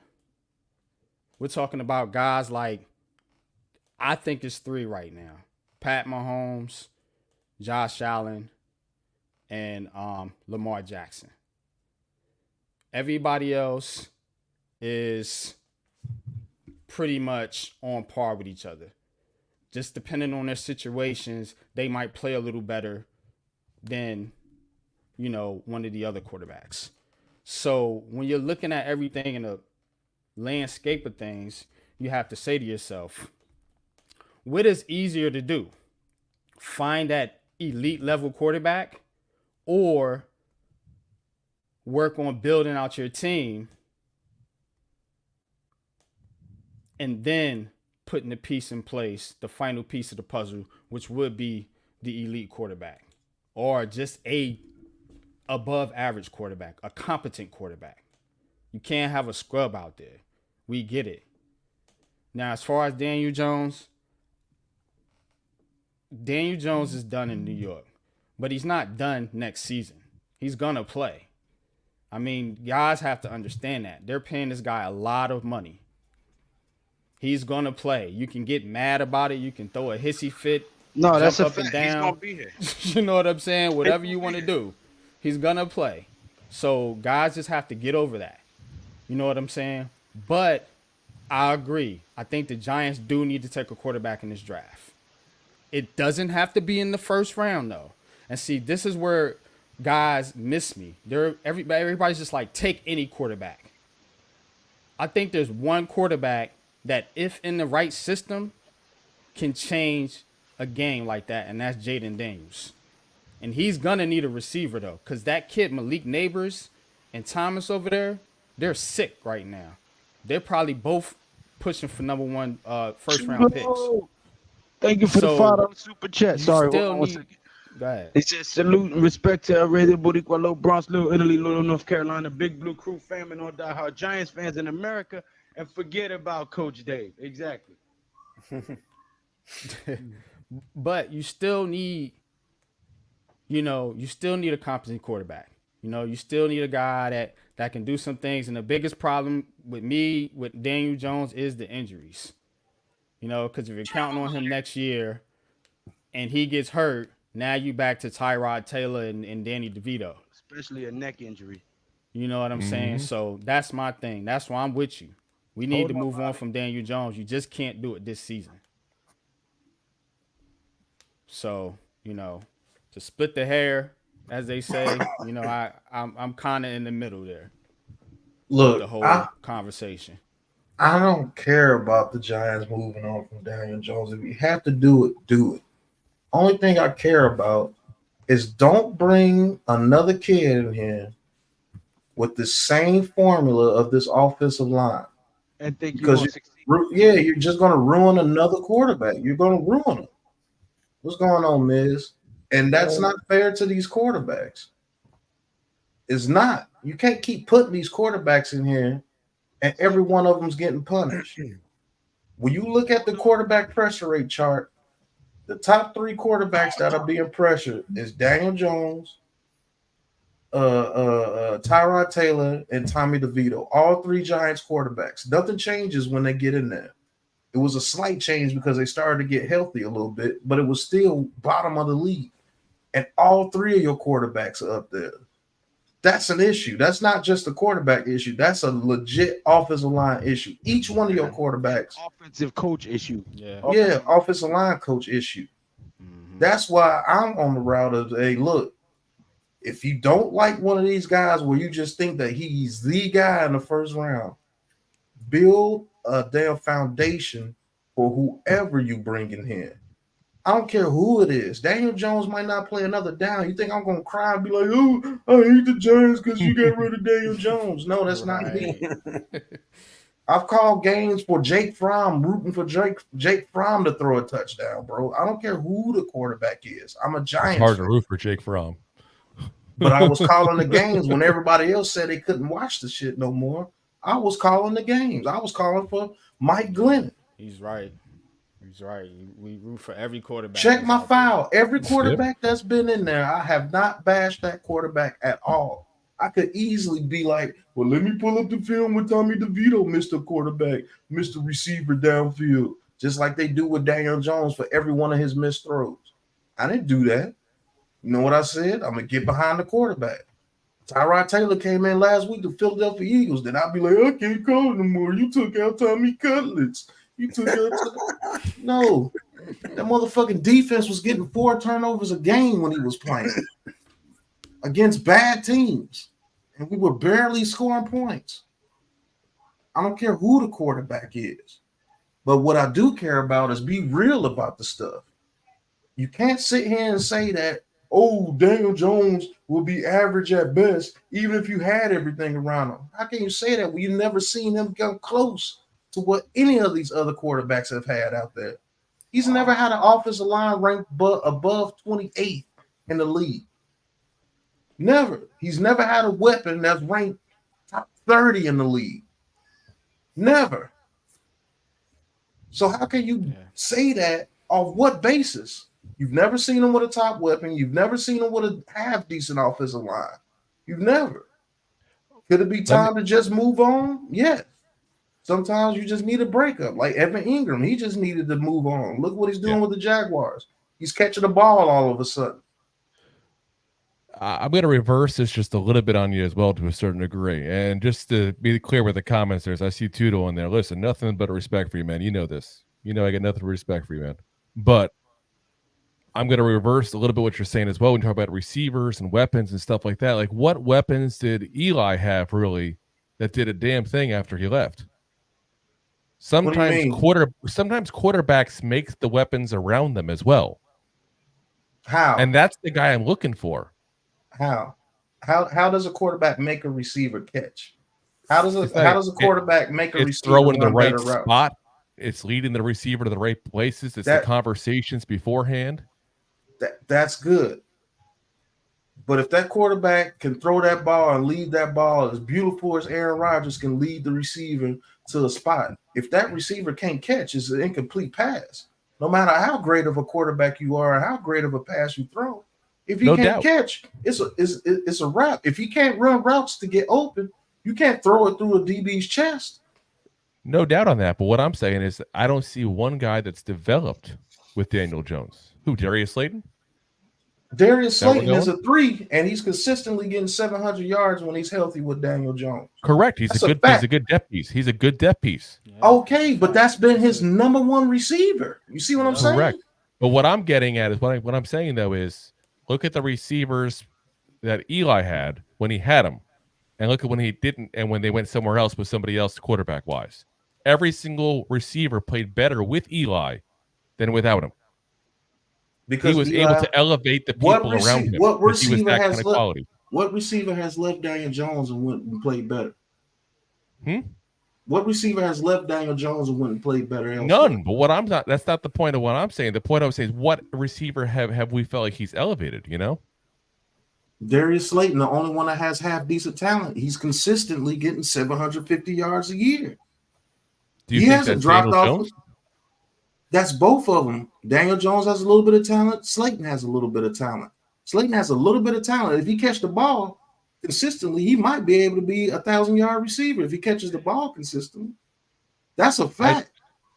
I just feel like, to me, a good quarterback will develop receivers around him, will develop a team around him, and make them that much better. And there's not a lot of them. Okay. So hold on, NYG. So is Patrick Mahomes the best quarterback in the league to you?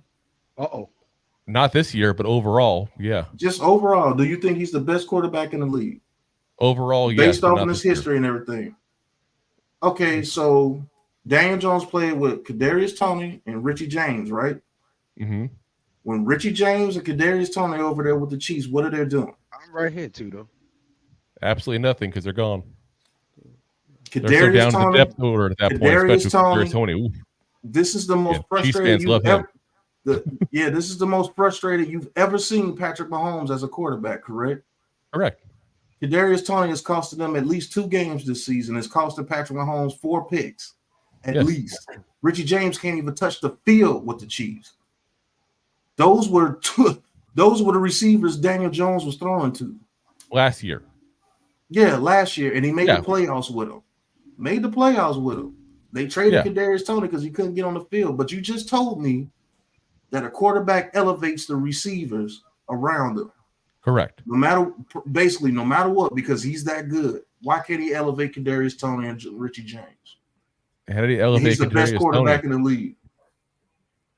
You're saying, why are you saying Patrick Mahomes? Why can't he? Yeah, why can't he elevate Kadarius Toney, and why can't Richie James even touch the field over there? Because they're crap. Same reason they were crap with us last year. So why would you tell me that Daniel Jones should have elevated those dudes? I'm not saying those two specific. You're picking 2 out of how many receivers that played with them. So name the other receivers he's had. Name the other receivers he's had. The whole point of what I'm making, man, is it's not about one specific receiver. No, when has the passing game ever really been good with him? Okay, name what the receivers have excelled in him. There's no receivers to name. They haven't excelled over him. I think and that's the point of what I'm saying. That's what I'm telling you. There's nobody to elevate because they've all been terrible. The best receiver he had was Golden Tate, He was the only one that was catching 50-50 balls to him. And with Joe Judge's stupid self, he wouldn't even put Tate in the game. You see what I'm saying? I just, Name other. I feel like Cody Latimer. we had Eli. I feel like we had Eli. And again, I compare him because he's the last good quarterback we had there. We had receivers that came out of nowhere and developed under him and became very good players. Name them. And I haven't seen that. Name them. Well, at least Victor Cruz is a great example. Victor Cruz was a hold on, NYG. Victor Cruz was a very good receiver. Yeah. You want to say Hakeem next? No, because he came out with the first draft pedigree. So you want to say Mario Manningham? That's way more skilled. He's way more skilled than anybody that Daniel Jones has played with. And that's Mario Manningham, and he was the number 3. You want to say Amani Toomer, Hall of Fame caliber player when he was playing? Yeah, I say Amani Toomer was already good before Eli got there. Okay, you want to say Plexico Burrs? Plexico Burrs was already good before. I'll say Plexico was good beforehand, but much better with Eli. He had his best years with Eli. You want to say Steve Smith? He was pretty good. Yeah, second round pick. I think if I remember off the top of my head. Yeah.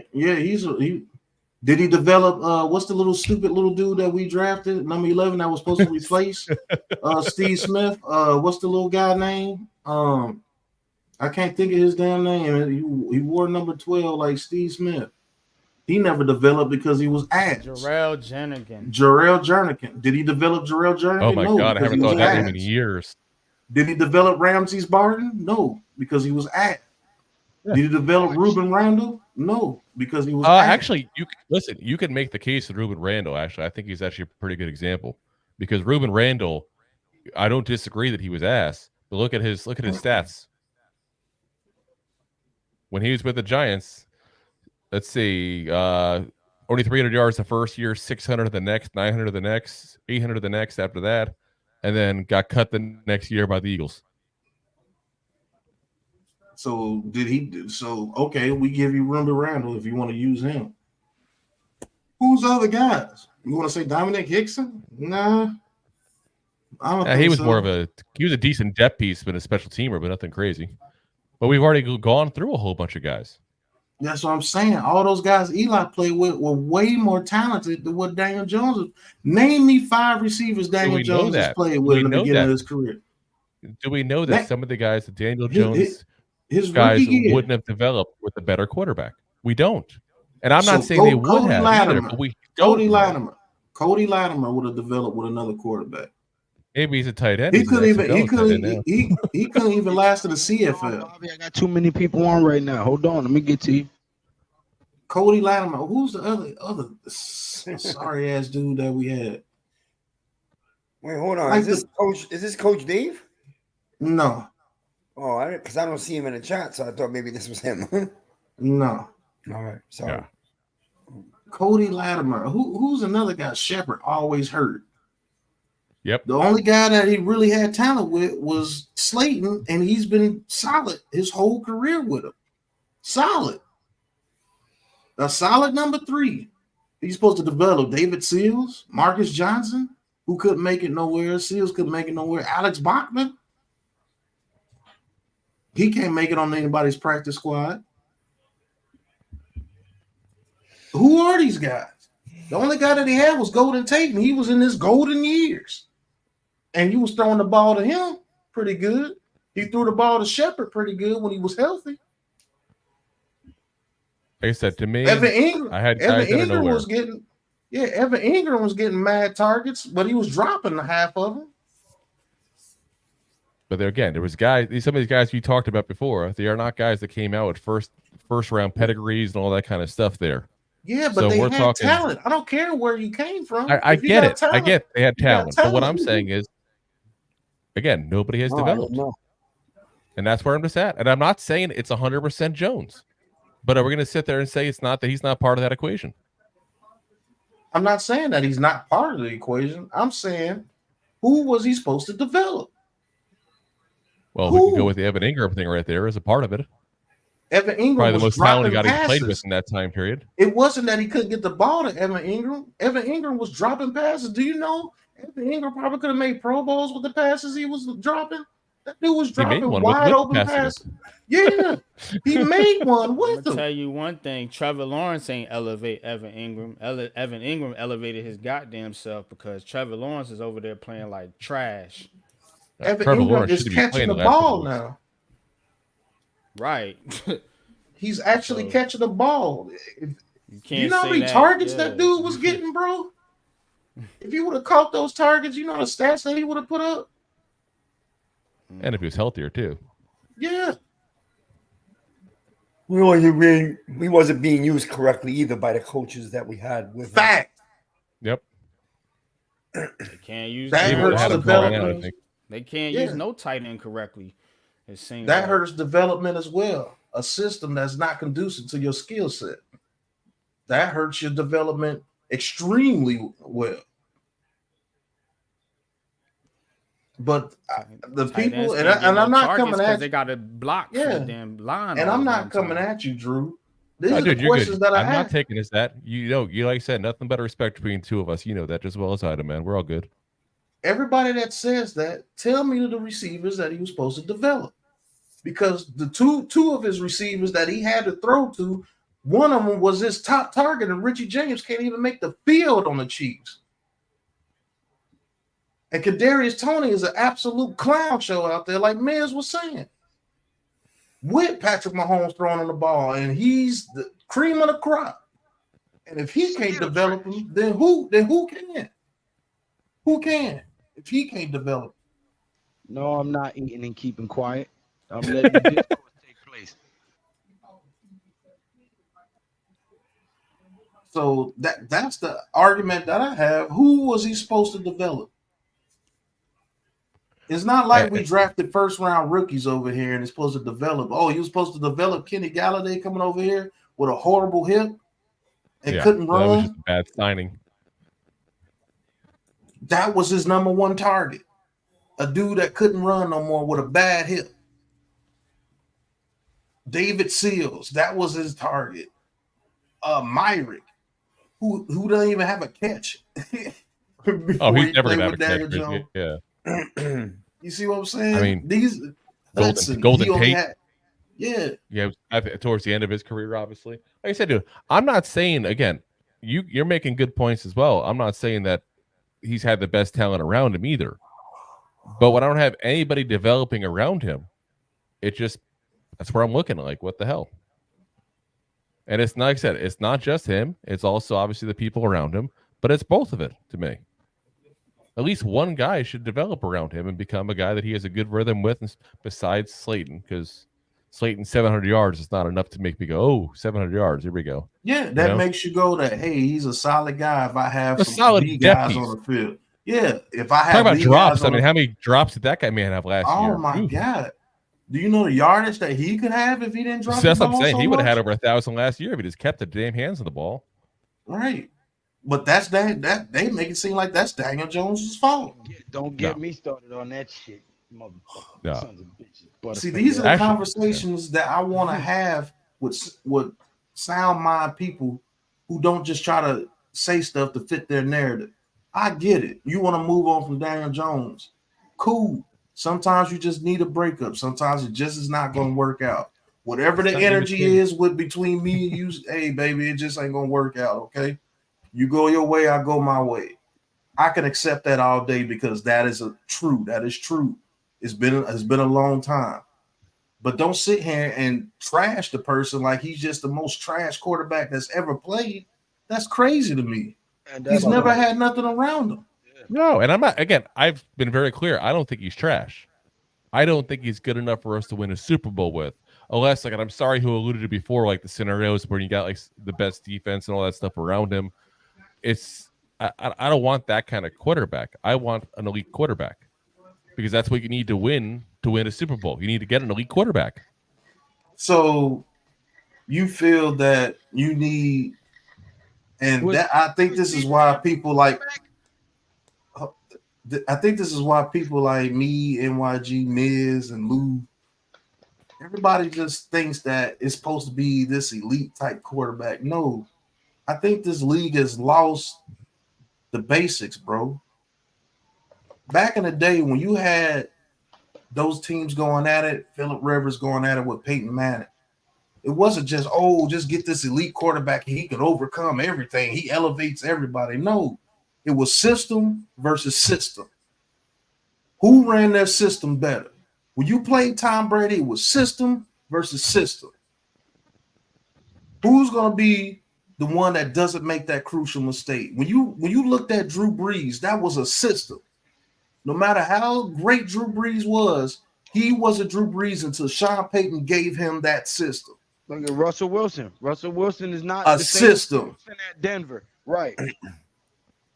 Look, Geno You put a Smith system. everywhere he went and then fit the system that was designed for Russell Wilson. And look. Here's Buko. What's up, Buko? You get a system. It was system versus system back in the day. Now everybody just think that you could just line up anybody and just run deep and this elite quarterback and make 5 people miss, run to the sideline, run to that sideline, get on his back, throw it up high, and he's supposed to be a touchdown every time because he's elite. He makes everybody. No, it's a system. Back and throw it up high. It's a system. Like the Vikings, that's a system over there. As trash as Nick Mullins is, we called that game, that fool threw 400 yards but threw 5 picks because he's ass. But he was still able to throw 400 yards with Nick Mullins. It's the system. Why do you think every quarterback that goes over there with the 49ers have success? It doesn't matter if it's Nick Mullins, Sam Darnold, Brock Purdy, Jimmy G. The only one that was just ass like that was Trey Lance, because why? He's one of those quarterbacks that they said, he's elite. He could be the next Patrick Mahomes. I could just go and throw sideways and everything. That shit don't work over there with the 49ers. Get your stupid ass in there and run the system. Throw this ball over there to Brandon Ayuk in the middle. Get the ball to Deebo Samuel. Hand it off to CMC, and let's go win this game. They don't need all that. I can go over there and throw for 120 yards a game with Deebo Samuel Ayuk. They're going to get 150 of it for me after the catch. How the fuck is Brock Purdy considered an MVP candidate? That dude, I'm not saying he's ass, but that system over there is a monster. They've had success no matter who they put in there, except for the guy they gave up their whole draft for in Trey Lance. How ironic is that? Because they said that he was the next Patrick Mahomes, and that's the guy they wound up having to get rid of. That's tough. And they didn't miss a beat. Didn't miss a beat with Jimmy G. Didn't miss a beat with Nick Mullins. Didn't miss a beat with Sam Darnold, Brock Purdy. But the guy they said, get your guy. He's going to be elite. He can throw passes 90 yards on one foot. That's the guy they had to get rid of. And that's the guy they gave up 3 first-round picks to get. But the guy that's the MVP candidate with your team was Mr. Irrelevant.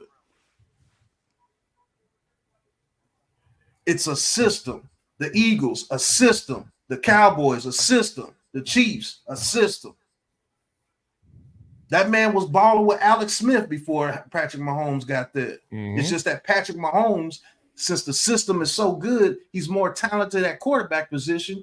He's automatically going to be better than Alex Smith because he's a better quarterback. But it's the system. You throw Patrick Mahomes over there with the Bills and see how great he is. Over there with that alien Josh Allen. I looked at Josh Allen. That dude is the Bills. Height, Josh Allen, make a play. I'm telling you, it's not this super duper quarterback. If you do find a quarterback that's great, a la Andrew Luck, who's the only quarterback that I see that these dudes can say that's a superhero. He was a superhero over there with the Colts. But guess what? He had to retire in 8 years because his body couldn't take it no more. Because he was getting killed year after year after year. Now all of a sudden you want to draft Quentin Nelson when he's on his last leg. Now all of a sudden you want to get a good right tackle because now you know that he's used up. Now you get Michael Pittman. Now you get Jonathan Taylor. Why can you do some shit like that when you had the best quarterback in the league? It's a system, bro. That's why I love the game back in the day where Rex Grossman can make it to a freaking Super Bowl because it's a system. They ran it with Thomas Jones, and I forgot the rookie guy that they had. and they had Musa Muhammad, who was the damn possession receiver, and they had Bernard Berrien, who took it off the top, and then they put Hester at receiver to have two people to take the off the top and have Musa Muhammad work underneath. And Rex Grossman, who is trash as I don't know what, he was trash at Florida, but he can make a 15-yard pass in the middle of the field to an open receiver and hand the ball off. He can do that all day. And one hell of a defense. Right. Yeah. Philadelphia, good defense. 49ers, good defense. Cowboys, good defense. Browns, good defense. Ravens, good defense. Chiefs, good defense. Look them up. Those dudes saved them 4 games this year. Defense better than the offense in Kansas City this year. It is. Point blank. But I can say all this stuff and I'm considered stupid because I don't believe that you need Superman at quarterback to win games. First off, anybody that calls anybody stupid for a football opinion is an idiot themselves. Now you see how long I went with my views. You see how long I could continue to talk and keep giving you example after example after example after example. The shit works. Pittsburgh, all their damn Super Bowls. Terry Bradshaw got 4 Super Bowls. Who the fuck did Terry Bradshaw even throw for 2,000 yards in a season? We're also talking a little bit of different generation, though. I mean, that's cool. Okay, let's go a couple of generations after that. Troy Aikman with the Cowboys. We're still talking different generations at that point. I mean, if you go, if I'm talking about more modern football at that point, there, you're still talking about Mahomes. That was a couple years Stafford ago, going to the Rams. What the Troy Aikman years? That's 30 years ago. Nick Foles. Yeah. I said Nick Foles. Oh, okay. Oh, I'm sorry. I didn't hear that part. No, Nick Foles is a good example there, 100%. But how many of those Nick Foles from the last 25 years? You have Trent Dilfer. Okay, got with 2 the Ravens. Brad Johnson. Well, Brad Johnson, I'll give you that one, but also Joe the biggest problem is they Flacco. try to freaking run they try to run Gruden's offense against Gruden. That was just stupid. Okay, Joe Flacco, he won one. You don't accept. It depends where you want to put Flacco. Are you saying Flacco was an elite quarterback? I don't think an elite, but I think he's an above average quarterback. But but people say you have to have elite quarterback to win Super Bowls. So we got 4 now. And those are the dudes that you not even counting that the dudes that made it but just didn't win because they were playing Tom freaking Brady. Yeah. And that's part of the problem I guess you run into also the last 25 years ago as well. You start talking about Super Bowl wins, and a third of them are Tom Brady. Yeah. But you had Rex Grossman make a Super Bowl, Jake Delhomme make a Super Bowl, Jimmy G make a Super Bowl. Kaepernick. Yeah, Kaepernick made a Super Bowl. I just thought about that. That's crazy. Yep. He made a Super Bowl. Like you had plenty of quarterbacks make Super Bowls, and they were nowhere near elite. Stan Humphries made a Super Bowl. Neil O'Donnell. Now, I will say in this though, the guys you're listing were basically one and done in that kind of scenario too. Who, Jake Delhomme? He had the Panthers good for years. How many years? Like 3 to 4 years. They were good. If I remember correctly, he was out like 2 years later, and he was over in Cleveland. Look it up. The Panthers were good for like 3 years with Jake Delhomme.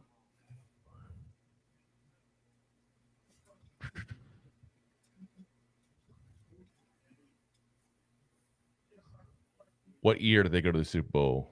Man, was it 2005 or 2000? Man, it was like, I think it was I want to say 2005. Because that's when they won back to back. 2003 is the year they went to the Super Bowl. Damn, 3? So we old. 2002. I know, damn, right? Seriously, I was like, no, you I was guys barely old enough to drink back then. Right. So here's what I'm saying though. When I say that, he did have a couple of years after that. He had 05 and he had 08. He had a pretty good year with them, but he had a 7-9, 7-6, injury played year 4 and 7. He had more bad years than good years with them. What I But he want to still find, made it. and I understand it's not easy. Don't get me wrong. I'm not disillusioned to the fact that these guys don't grow on trees. Is I want a guy that's going to have us be a winning franchise for the next 10 years. And I'm not saying, 10 Super Bowls. Don't get me wrong. I won't complain if that happens. I just, like I said, I'm at that point where I got a defeated attitude overall about Daniel Jones. And I'll admit part of that's on me potentially. But I'm just 5 years. I'm done. I'm seeing the losing, and that's what I associate this man with. And I haven't seen him, besides some bright spots last year, which I give him a lot of credit for how he played last year with the crappy line and crappy receivers and everything, like you said. I don't dispute that at all. But I think the regression I saw from him this year in the games I saw him play just make me go, no, maybe last year was the fluke. Yeah, everything would look like a fluke when everybody looks terrible out there. As you said, they got punched in the mouth by the Cowboys. But people forget 100%. that very first drive, we drove it straight down the field against them, and it was really all Daniel Jones. He was running like crazy. But that block field goal, and then he throws the ball to Saquon Barkley, gets tipped up in the air for an interception. It was just a landslide after that.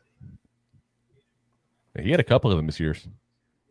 Yeah, we got smoked by the 49ers in the fourth quarter. I'm saying Saquon with the Seahawks interceptions off the tips. That's like 2 or 3 he had this year, I think. Yeah, in the Cardinals game it almost cost us. But you really know what hurt us? We could have had some momentum after that Cardinals game, but then Barkley gets hurt the last freaking play before we kicked the field goal to win. And so we had to go to San Francisco with no Barkley or Andrew Thomas. Yep.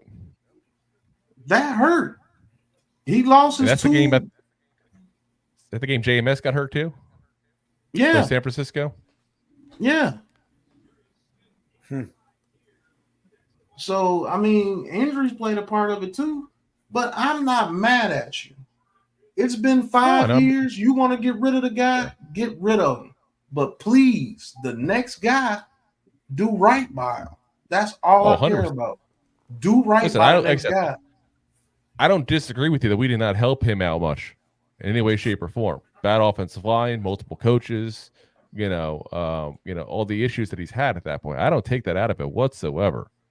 But like I said, I've seen enough where I just want to move on. No one cares about that game, Mess. That game's been over for 2 quarters. Stop it. It's not even a real football game, bro. Right. And like Miz says, maybe they do like Drake May. Okay. What if Drake May falls to number 4 or number 5? Do you really think that Drake May could come in there and do what you want him to do with no offensive line? You got another thing coming. Honestly, dude, I'm not even so sure what I think of Drake May in general, and it's not even a fault to him. My whole issue, he's gonna be a Daniel Jones 2.0. I'm telling you. My whole issue with him is the schedule he played. I think he's gonna be worse. I think he's worse. Yeah, I love Drake. I look at he plays one team nicknamed the Camels. He plays Appalachian State. I'm like, are you freaking kidding me? And like, he struggled with him. He struggles with him. He struggles. You bring him in. You surround him, like Pat said, if you do the right thing, and you're resetting the clock with these guys. That's what you're doing. Jones starts next year. If they could get a Drake May, if we're lucky enough to get him, that's how I feel. To sit like he could sit behind Jones and learn. They're not going to allow that. Because the I fan don't care base what is the on media here or the talking fans allow. about Daniel. Well, you know what? John Mara does. So... man, when they brought Eli, he sat for 10 weeks. So you do the same thing. Whatever. For 10 weeks, yeah. And that was back then. This guy might not get 10 days. That was under Coughlin, man. Keep in mind also why. Thing was Shermer, not Coughlin. Excuse me? No, it was Coughlin. He said Eli. New York, man. Ain't nobody sitting in New York. I mean, also excuses the whole reason. Draft the quarterback. The Giants, listen, man. Excuse. I'm a Jones guy all these years too. It's time for change, man. And this draft and where we pick dictates that. Bottom line. Unfortunately, we screwed Jones. We didn't do the right thing. But he's going into year 6, and I don't think we can afford to pass on this class at where we're drafting. As far as I'm concerned, the thing we need to do is, and it's threefold. 1, get rid of Mike Kafka because he refused to adapt and change the playbook, which led to stagnation, everyone sniffing out every play and just plowing to the front line. Great Two, point, Mets. get rid of Bobby Johnson because the way I said, the way he told the guys to ignore spins and stunts, it was circumvention and sabotage of Daniel Jones's play style.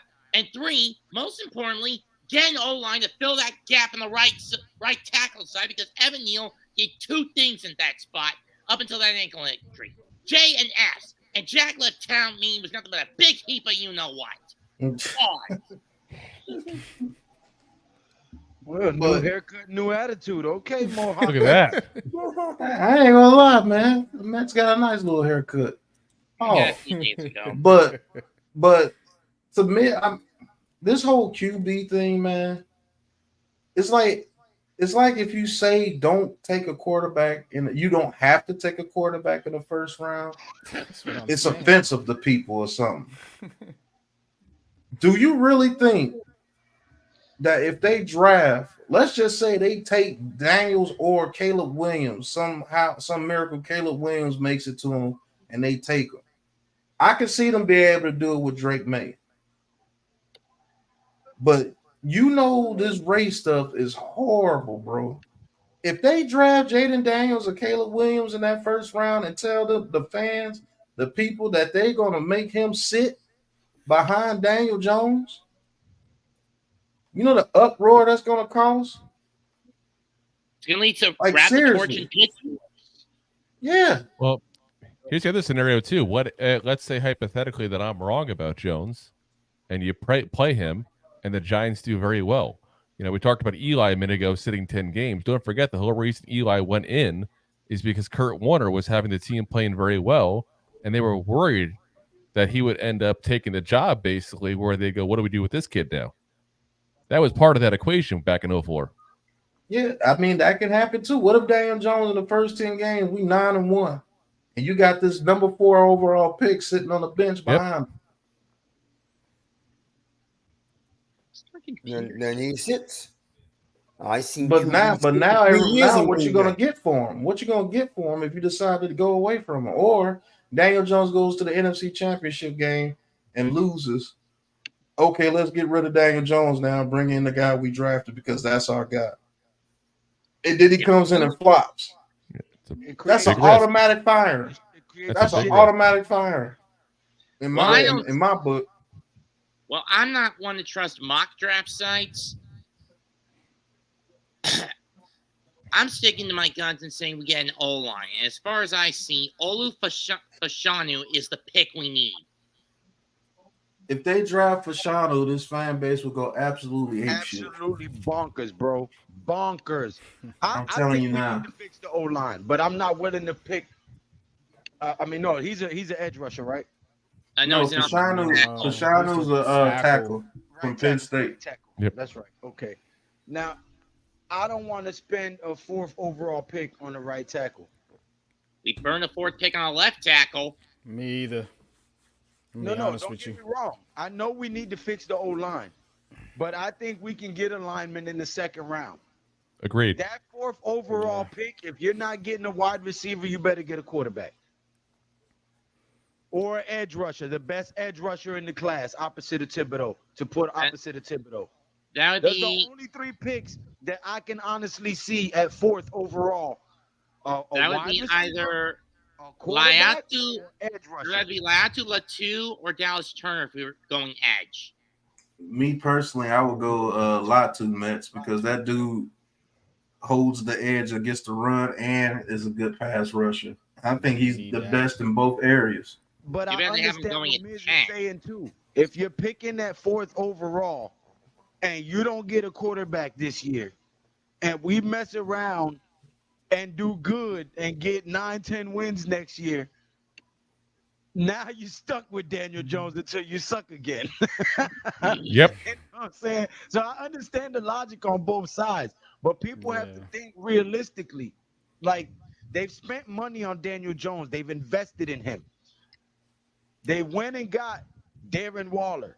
You know what I'm saying? They went and got Jalen Hyatt. Like, I'm pretty sure if you fix this O-line and you add an edge rusher that's worth a damn, and a wide receiver, you can make a run, bro. We got into the playoffs with DJ and worse receivers than we have now. Mm-hmm. If you fix That's this true. godforsaken, awful freaking line, you can actually make some hay. Mm-hmm. I think they need to change the philosophy. That's the problem with this Giants team. They don't have no identity. They don't have no Yeah. identity on offense, and they have to change the philosophy and say, okay, what kind of team are we going to be? You know, are we going to run the West Coast offense? Are we going to be a run heavy team with RPO, you know, play action? You know, or are we going to be attack down the field, you know, be like a drop back attack down the field type passing team, you know, where we use the intermediate to deep parts of the field, you know, with our you know, good route runners or whatever, you know, kind of like Detroit does. So like you have to understand like what kind of team are you going to be? And I think that's going to play a lot into what you do in the draft. You know what I'm saying? And because What you do with and the coach. coaching, yeah, we know that. Like You know what I'm props. saying? But we're just talking about like the draft is gonna be set up by free agency Right. because what you do in free agency is gonna dictate the draft. Say if you go out and you get, you know, I know Pat's been talking about Brian Burns or the kid Huff from the Jets, you That know, takes or edge rusher off your board first round. that now you don't have to press that edge rusher. Say if you go out and get there's a couple good guards out there in free agency this year. I'm gonna be talking about them. But say if you go out there and you get a guard in free agency, okay. Now you don't have to press that old line for the number one pick there. You know what I'm saying? You can double up on it in the later rounds or the second or third round if you want to. You know, because you definitely need to keep stacking talent on the offensive line. I don't care what nobody says. You know, you have to take an offensive lineman in this draft. I don't care if you get one. I don't care if you get two in free agency. Take another one. You know what I'm saying? Because these guys have been known to flop out for the New York Giants, and you have to come up with a rotation that works for you. You know what I'm saying? Now, if you want to bring Pugh Phillips back, cool, but they're depth guys. You know what I'm saying? So now that takes O-line off there. So now you're going to be looking at quarterback and wide receiver. You know what I'm saying? And I think those are the two positions right now if I had to pick, because I think they're going to try to boost the trenches in free agency. And I think that's smart because you need veteran guys on both sides of the ball, especially on that O-line.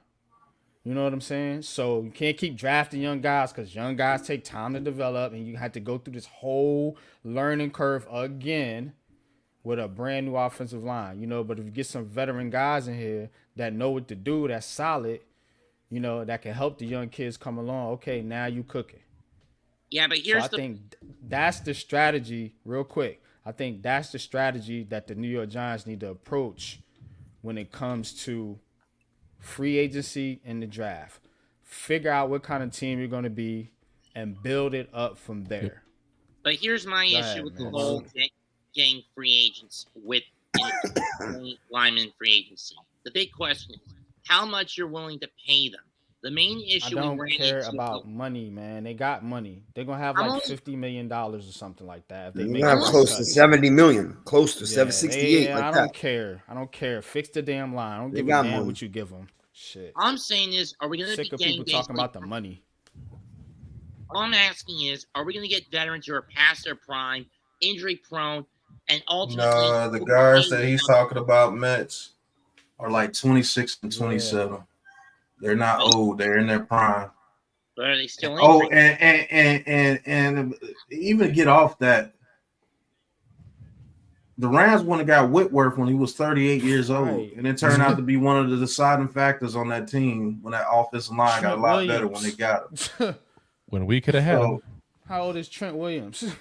Trent, I think Trent is about 35, 36. 4 through now. 5, yeah. Part of what it is too is because if you get a veteran guy on the offensive line in free agency, that doesn't stop you from drafting somebody to replace him in a couple of years too and develop him. That's Draft what I'm somebody talking in the about. second round. That's all. That's it what you're allows him supposed to to be do. developed by somebody that knows how to play the freaking game. Right. As long as we have someone actually who can develop him. Yeah, we Look, don't can I have say- nobody that can teach anybody. Go ahead, man. My bad. Look, man, if You know, Pat, you know me already. A couple of years, right? You know me. If the Giants went with the best left tackle at number 4 or 5, you know I would not be upset if we're sticking with Jones. I'm telling you guys this. If I'm wrong, you all could shit on me. The Giants are drafting the quarterback in the top 5. I'm giving you a lock. And not only is they drafting the quarterback, you may not like this.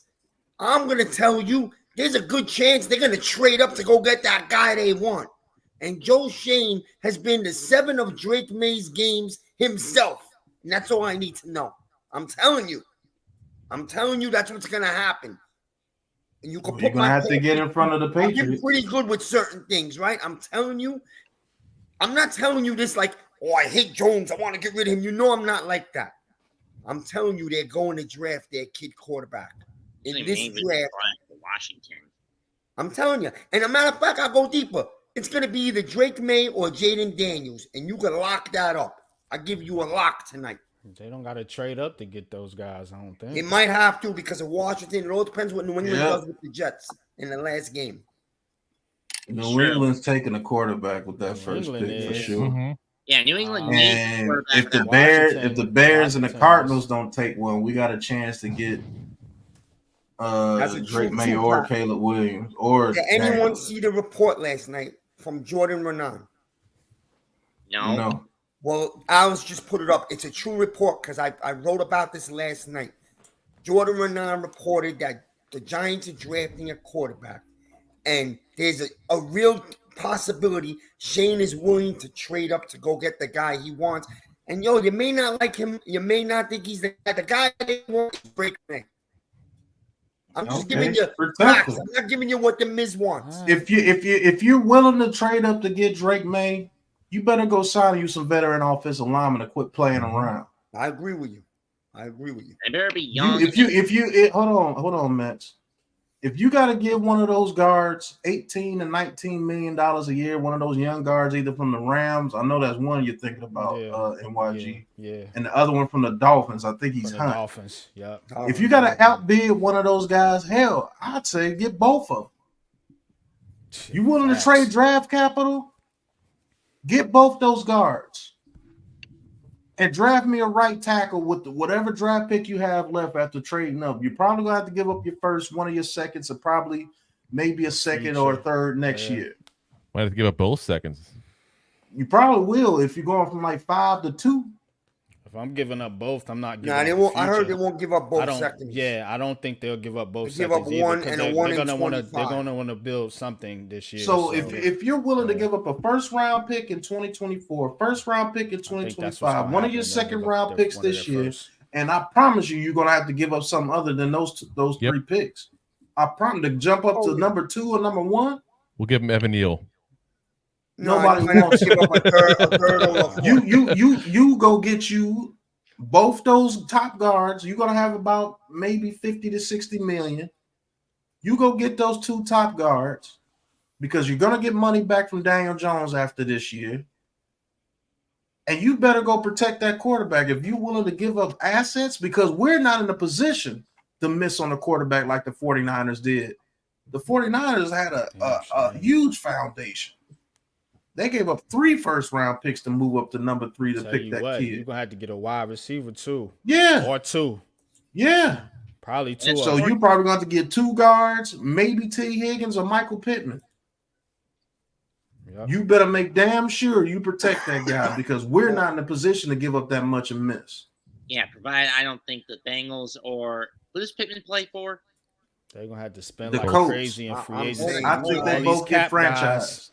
All these cap guys talking about money, they're going to have to spend like crazy in free agency. And then you're going to have to spend draft capital to go get this quarterback. So now you're spending all your money in free agency now. So now you're spending a lot of your draft capital for the future.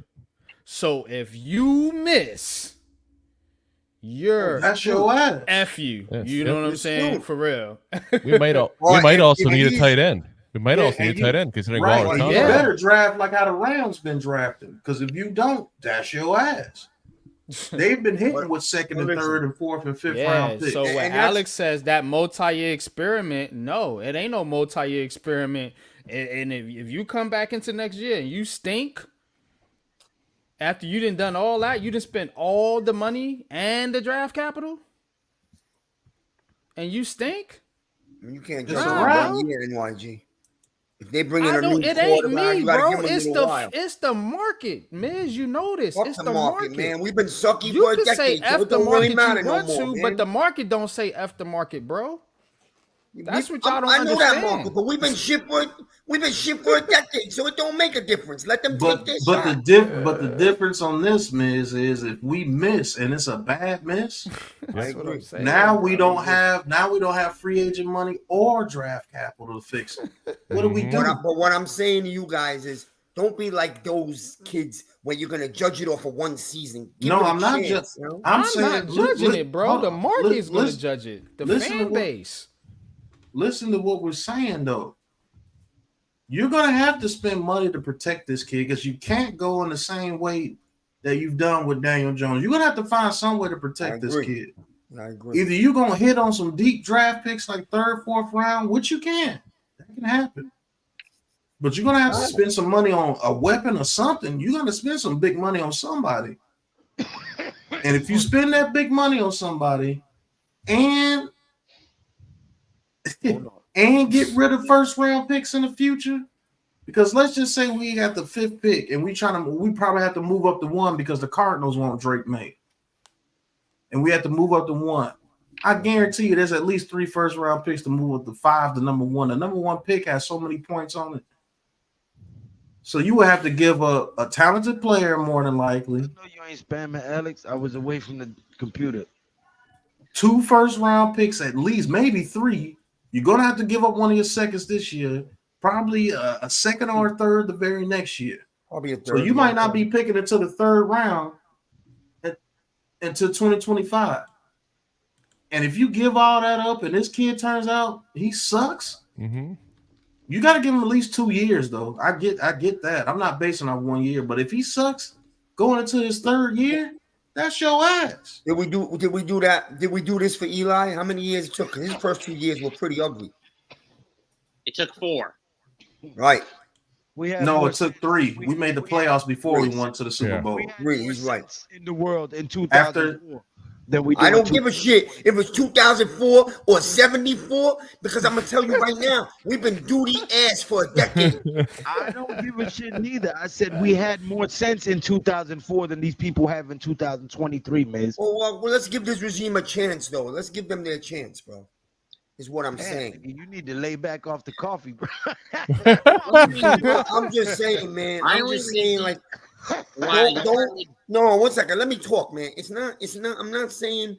Don't look at me like one of these people. Jones sucks nuts. He's shit. Throw him in the ocean. I don't do that. No, what I'm telling you is, all you guys are veteran Giant fans. A lot of you guys have been watching the Giants for a long time. You're very knowledgeable. You have a feel. You tell me right now that you don't have a feel. They're going to get a quarterback. No, I definitely have a feel they're trying to get a quarterback. I think they're going to get a quarterback. I just hope they don't get the wrong one. one. Here's my thing, right? Please get the right one, right, out of this class that fits what you're trying to do, for one, right? But not only that, if you're going to go get a fucking quarterback, fix this line in this draft.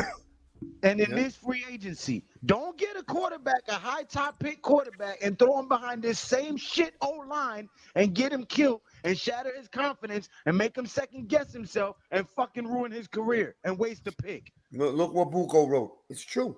Look, Pat. Look what Buko wrote. He says the rookie contracts are different now. You couldn't move off bad drafted QB because of the contract. That's the difference in 2023. And here's my main reason for why I don't want a quarterback in the draft. You see, I mean, Lou and I both live in Carolina. Not that either one of us give a rat's backside for the Panthers, but you see how Bryce Young was basically turned into cannon fodder because of an hedge bet gambler and their owner named David Tepper. I mean, you see how bad Carolina is this year. It's basically just like what Lou said earlier. You don't want to The O-line Carolina is not fixed. Bryce Young's confidence is shaken. He's basically being tournament Mets. every time. There's a difference. Mets. Young sucks. Carolina made a huge mistake. Yep. Plus, I they know made that. other mistakes. Hold on. They He also traded can't more. see over the line. They gave up McCaffrey. They traded more. They traded a 2 and a 4 to the Jets for Sam, and then turned around and gave him away for a chocolate chip cookie. We're not the Carolina Panthers, okay? We're not. Just That's exactly what saying. you're asking them to do, Miz. You're saying No, I'm not. trade up. You know what Okay, I'm you're saying? already I'm just there. Get this saying, quarterback. you are Don't describing put it- nothing around him because you're spending all your money on the That's the what I'm trade. saying. That's No, the money. but They but got some hold money on, to get hold on, fellas. What the Miz is right. What the Panthers did was very dumb. I'm just saying. They gave up at hold on, Mets. They did give up a 2 and a 4 for Darnold. I forgot about that. And then when you do draft a quarterback, you trade away CMC, you trade away DJ Moore, you bring in an old Adam Thielen. You don't do anything to the offensive line. You think that this rookie that they got at receiver was going to be very good, and he's turned out to not be what they were. Then you drafted a small quarterback, and you don't put a house of an offensive line in front of him. That's going to get him killed. And this dude was considered a generational talent before he came out, and you see what's happening to him. When They you would don't have have been better nothing off around having him. Dalton in there for a while. Let the team build around him That's first. why I'm not with the I've been- trade up, bro. I've been That's saying- my only thing I'm pushing back on now. We I've been can't be saying trading this- up picks to go get no quarterback. My only If you thing with wanna the take trade him up at thing is 5, take him at 5. If he's not there at 5, go with another position. Not my only thing trading with the up, trade not up is giving you up got to capital. be that sure on whoever you're drafting. That's what it's got to Right. be. It's got to be a home run. And if it's not going to be a home run, it ain't worth the better risk. be. You can't just be like, and as much as you guys have all heard me tonight talk about how I want to move on from Daniel Jones, at the same point, though, you can't force the pick. That's never the Right. right move. That's You all I'm cannot saying. force. I would rather run back with Daniel Jones next year and hope that I'm wrong about him than see us draft the wrong guy, especially in a trade-up scenario, and set us back for years to come. Gonna Because be that's bad what'll for happen. Years, bro. If they do that, I'm telling you, that's And not Alex, a good move. you're right. He says, by the way, the O-line shit don't matter if Bobby Johnson is still in the building. I don't see 100%. I don't see a way that Bobby Johnson is still in the building. Yeah, he's gone. I don't Maybe see making- a way that's possible. Maybe making an Uber The Eats delivery. fans fired him, yo. He got fired by the fans. You just need a change there. He's not coaching up. And I personally, myself, don't think the O-line is as bad as we're seeing. We got some young pieces. You don't have to go get 5 new linemen. You need like 2 more pieces, honestly. I think we need 2 guards for sure. Yeah. Honestly, You need to I'd teach be Evan Neal how to play competent tackle. But what if you move Neal to guard and go get a tackle in the second round? Now you asking? Nah, See, you need a that's- guard and a right tackle. What about if we bring back Bredesen hypothetically, get a just good throwing out guard options, on man. the other side, go ahead and get a swing tackle to actually make Evan Neal compete with somebody for once, and bring in Mike Munchak, who I keep on drilling this one. Mike Munchak is the answer in my opinion. As a Yeah, I think he's a very good coach. You bring in Phillips, you bring in Neal, and you draft somebody in, I don't know, the 3rd or 4th round, and hope the coaches can coach one of them up to be decent. That's what I do. Cleveland is now in the playoffs. And I go get 2 guards, because them guards, that's going to open up your run game, and that's going to get your offense loose. Speaking of You which, know that's what I'm why I think Saquon will be on this team next year. So I do think we're drafting a quarterback, and they're going to keep Saquon, not make the Carolina mistake. They should keep Saquon, but they need another running back too, because Oh, yeah. Saquon, I'm sorry, he can't get it done in 3rd and short, bro. I'm sick of this shit. I They need a seriously. Jacobs. They need a then Jacobs. in Matt Breida, Gary Brightwell, and then Yeah, Perry. they too small. Pause. Yeah, they little, bro. They ain't got it under. That's I because just the don't think O-line they have it. Yeah, I think the O-line is. I mean, the O-line yeah, can't line up and it's- push for it's 12 part inches, of it too. It's part of it too, but I don't like the dancing. I'm sorry. That's Yeah, true. but you too. know what? You see him get a handoff on 3rd and 1. The entire defense knows it's going to him. It's crazy. Yeah, That's but why 9 you times need out a- of 10, that's 3rd and another 1. reason- That's another reason the why same you thing need to with change the 4th and pace 1. back, so you Yeah. don't know who's getting the ball. You know 9 what I times mean? out of 10, the 3rd and 1, 4th and 1, Daniel Jones is the one running the ball up the middle. To be honest, if he's healthy, Right. he's our short yardage Another back. I hate to reason say why it. run game has suffered. I think Daniel. And Jones why is a did we huge stop part of our running running game. RPO this year? I don't Right. understand that either. It's again because of the fact Kafka didn't adjust the playbook. It got stagnant. Everyone sniffed it out. No, I'll tell you what happened. And he buckled under that pressure. I'll tell you what happened. When Andrew Thomas went down, the Giants never recovered, man. The O-line never recovered. The offense never recovered. And he didn't come back for 7 or 8 weeks. Season over. And he wasn't even fully back when he got back either. He wasn't himself. He's still not fully back. Yeah. He's playing on a sprained MCL. Yeah, he's like 70-80% now, if that. That was a monster blow, man. And Waller, I'll give him another year. I don't think he was ever. Here's the problem. Waller's cap number next year is $14.5 million. Yeah, I think they could save like $7 million to $8 million if they cut him. And I think that's a possibility. You don't think he would restructure? They already restructured him. Yeah. That's why they restructured him, so they could be able to get out his contract after 1 year. So we talked about this on our show today. It's like I looked at cut him. Go ahead. I was saying I looked at the perspective of when you talk about restructuring all this kind of stuff. Basically, what you're asking me to do is take less money. If you're Darren Waller and you're 32 years old, are you going to take less money to go continue playing for a team that probably is going to cut you in a year or two anyway? And you're not, it doesn't has the good offense around that you want. If I'm him, I'm saying no, cut me. I'll go somewhere that's got a good offense, play on a 1-year contract, and hope to get one last contract before I have to retire. Yep. Yeah, Alex put up the numbers. Yeah, you say 6.5 million if you cut him pre-June 1st. I think after June 1st, Alex, isn't it like 8 million? Something like that.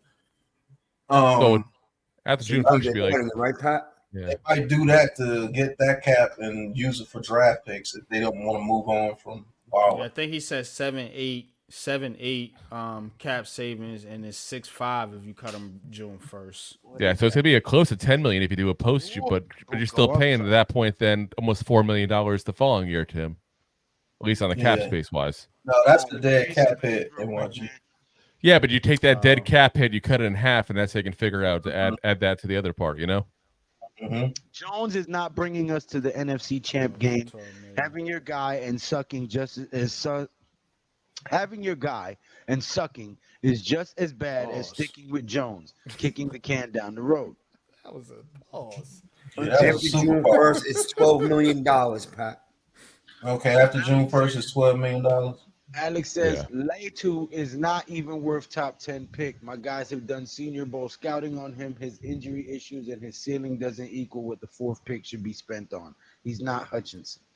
I know he's not Hutchinson. He could be better than Hutchinson. But we can agree to disagree on that. We can watch film on him too if we want to. $45 million in cap next year, including Glowinski getting cut. At G Nation Insight, so let's pull up my previous comments. Yo, I've got a question. How old is Zeitler? Like 34, 33, I think. Get ready to be 33 next year. It's either 33 or 34. He's 33 years old. Turns. I only put the year on his birthday for some reason. Let's see. Yeah, I still would grab him. Paul. He turns 34 in March, so he'll be 34 next season. Jordan Renan reported what Miz is saying about the potential of trading a first-round QB. Hey, if they want to trade up for Drake, man, better make sure you do right by him. Yep. That's all I'm saying. Have a good night,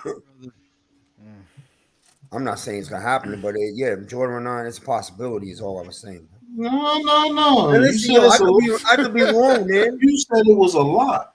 No. I said it's a lock that they're taking the quarterback. Trading up there's a choice. It's on the show. Right there, Miss Lock, yeah, he did. They're drafting the quarterback. My lock to you, and that's my lock to you. And my other lock to you is Drake May's the best fucking quarterback in this draft. But that's just me. That's an opinion from what I've been looking at. I know some of you guys don't like him because he plays for North Carolina. That doesn't do shit for me. You got to give me more than that. It's not that I don't like him. I don't trust him because I don't know if I'm looking at him. Carolina games, bro. Quality. I'm a fan, son. I'm telling you. He's not the guy. 2 words. I said this about Sam Howell. I said this about Trubisky coming out. I didn't like Sam Howell either. So I didn't like Trubisky or Sam Howell, and Drake May looks just TJ like both them Yates, dudes. like Yep. all these dudes are trash. Now, Only- curious, real quick, only- 'cause I haven't heard much talking to him. Who here likes Caleb Williams? Who doesn't? Because I'm in the doesn't category myself. Now, I see, don't like I him. don't either. I don't like him either. I don't Definitely like him not from from the New York. New York. It's I a don't- multi-year experiment. Offensive line won't be fixed in a year. Let the QB face some adversity and see how he adjusts. Don't kill him, but if it can't be fixed in a year, don't rush it with garbage. That's a fact. I'll give you since you We need want to to talk sign about the veterans QB. Oh, on go the ahead. O-line. It depends by your definition of veteran. Don't bring me no 38-year-old guy. You know what I'm saying? Like that, you know. The right Mason- 38-year-old, if it's a 1-year I stopgap and I mean- drafted somebody behind him, I'm not against it. Right. Because he can teach them the tricks of the trade. It's goddamn Exactly. Trent Williams or somebody like that. You know what I'm saying? Yeah, Well, we're but not getting every Trent time- Williams. Every time the Giants type do it, talents. it never fucking works. That's my point. For some reason, when we do it, it doesn't pan out. We end up overpaying these free agents, and they don't do shit but let Well, people yeah. buy. You know what I'm saying? It's like, man, that's Listen, you got a 38-year-old offensive lineman. You don't overpay him. You give him a couple $1 million to come in for 1 year, and For some you're reason, drafting Giants somebody have a behind him. history of overpaying these fucks. It drives me We crazy. only We're not- paid one We're not offensive going to Jonathan lineman, Taylor this. and Soder was the best that we can get in I'm that talking about free free agency. agents, period. If you want sustainability, you can't patch the O line with nonsense. Giants aren't spending $18 million a year on a guard, up to 15 mil tops. yeah.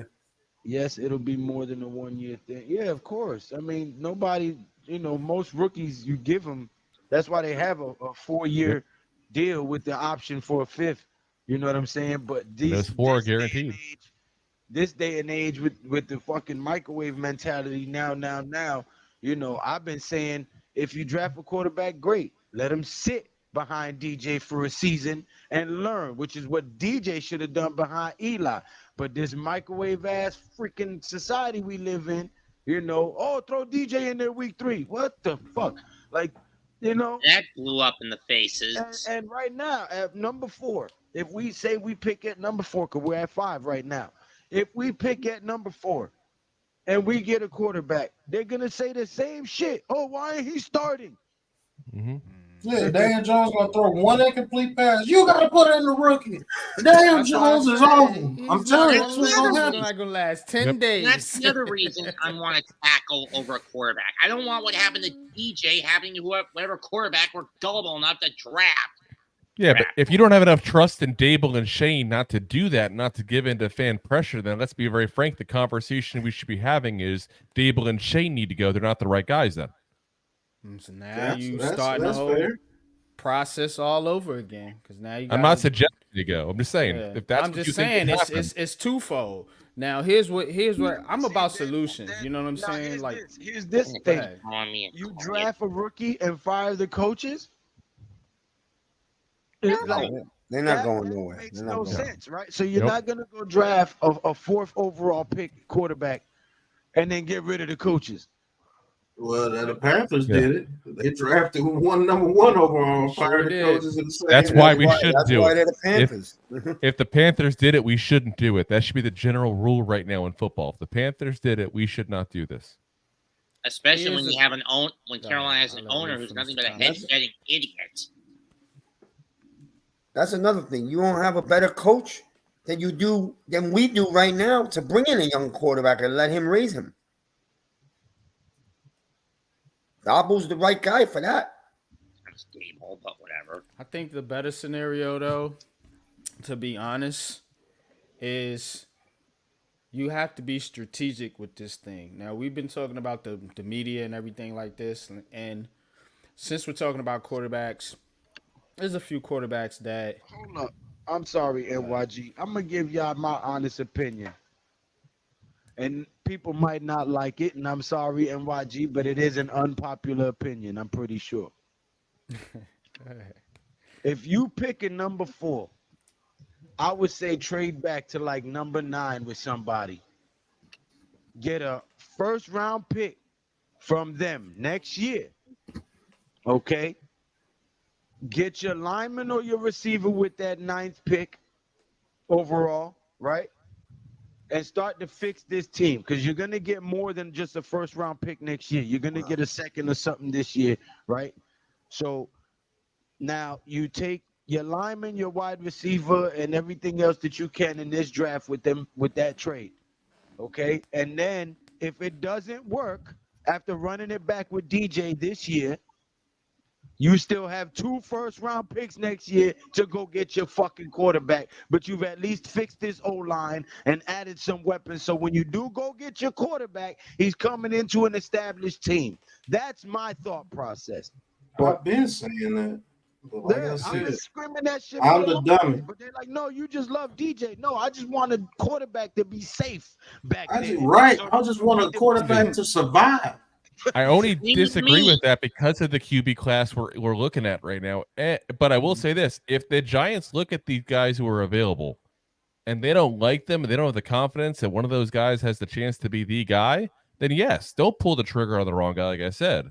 But otherwise, this is a potentially like an 04 draft class, or was it 83 when they had Marino and Elway and those kind of guys? It's got that kind of potential, this draft class. That doesn't come What? around very often. I really think so.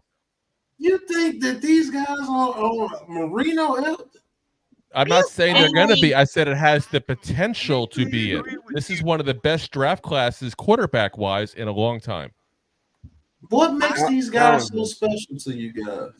How Are you many listening? times do you hear about potentially 5 or 6 quarterbacks in the first round? Like we're talking, like you hear some of these people talking about right now. You hear about that a lot, but I'm asking you, what makes these guys so special?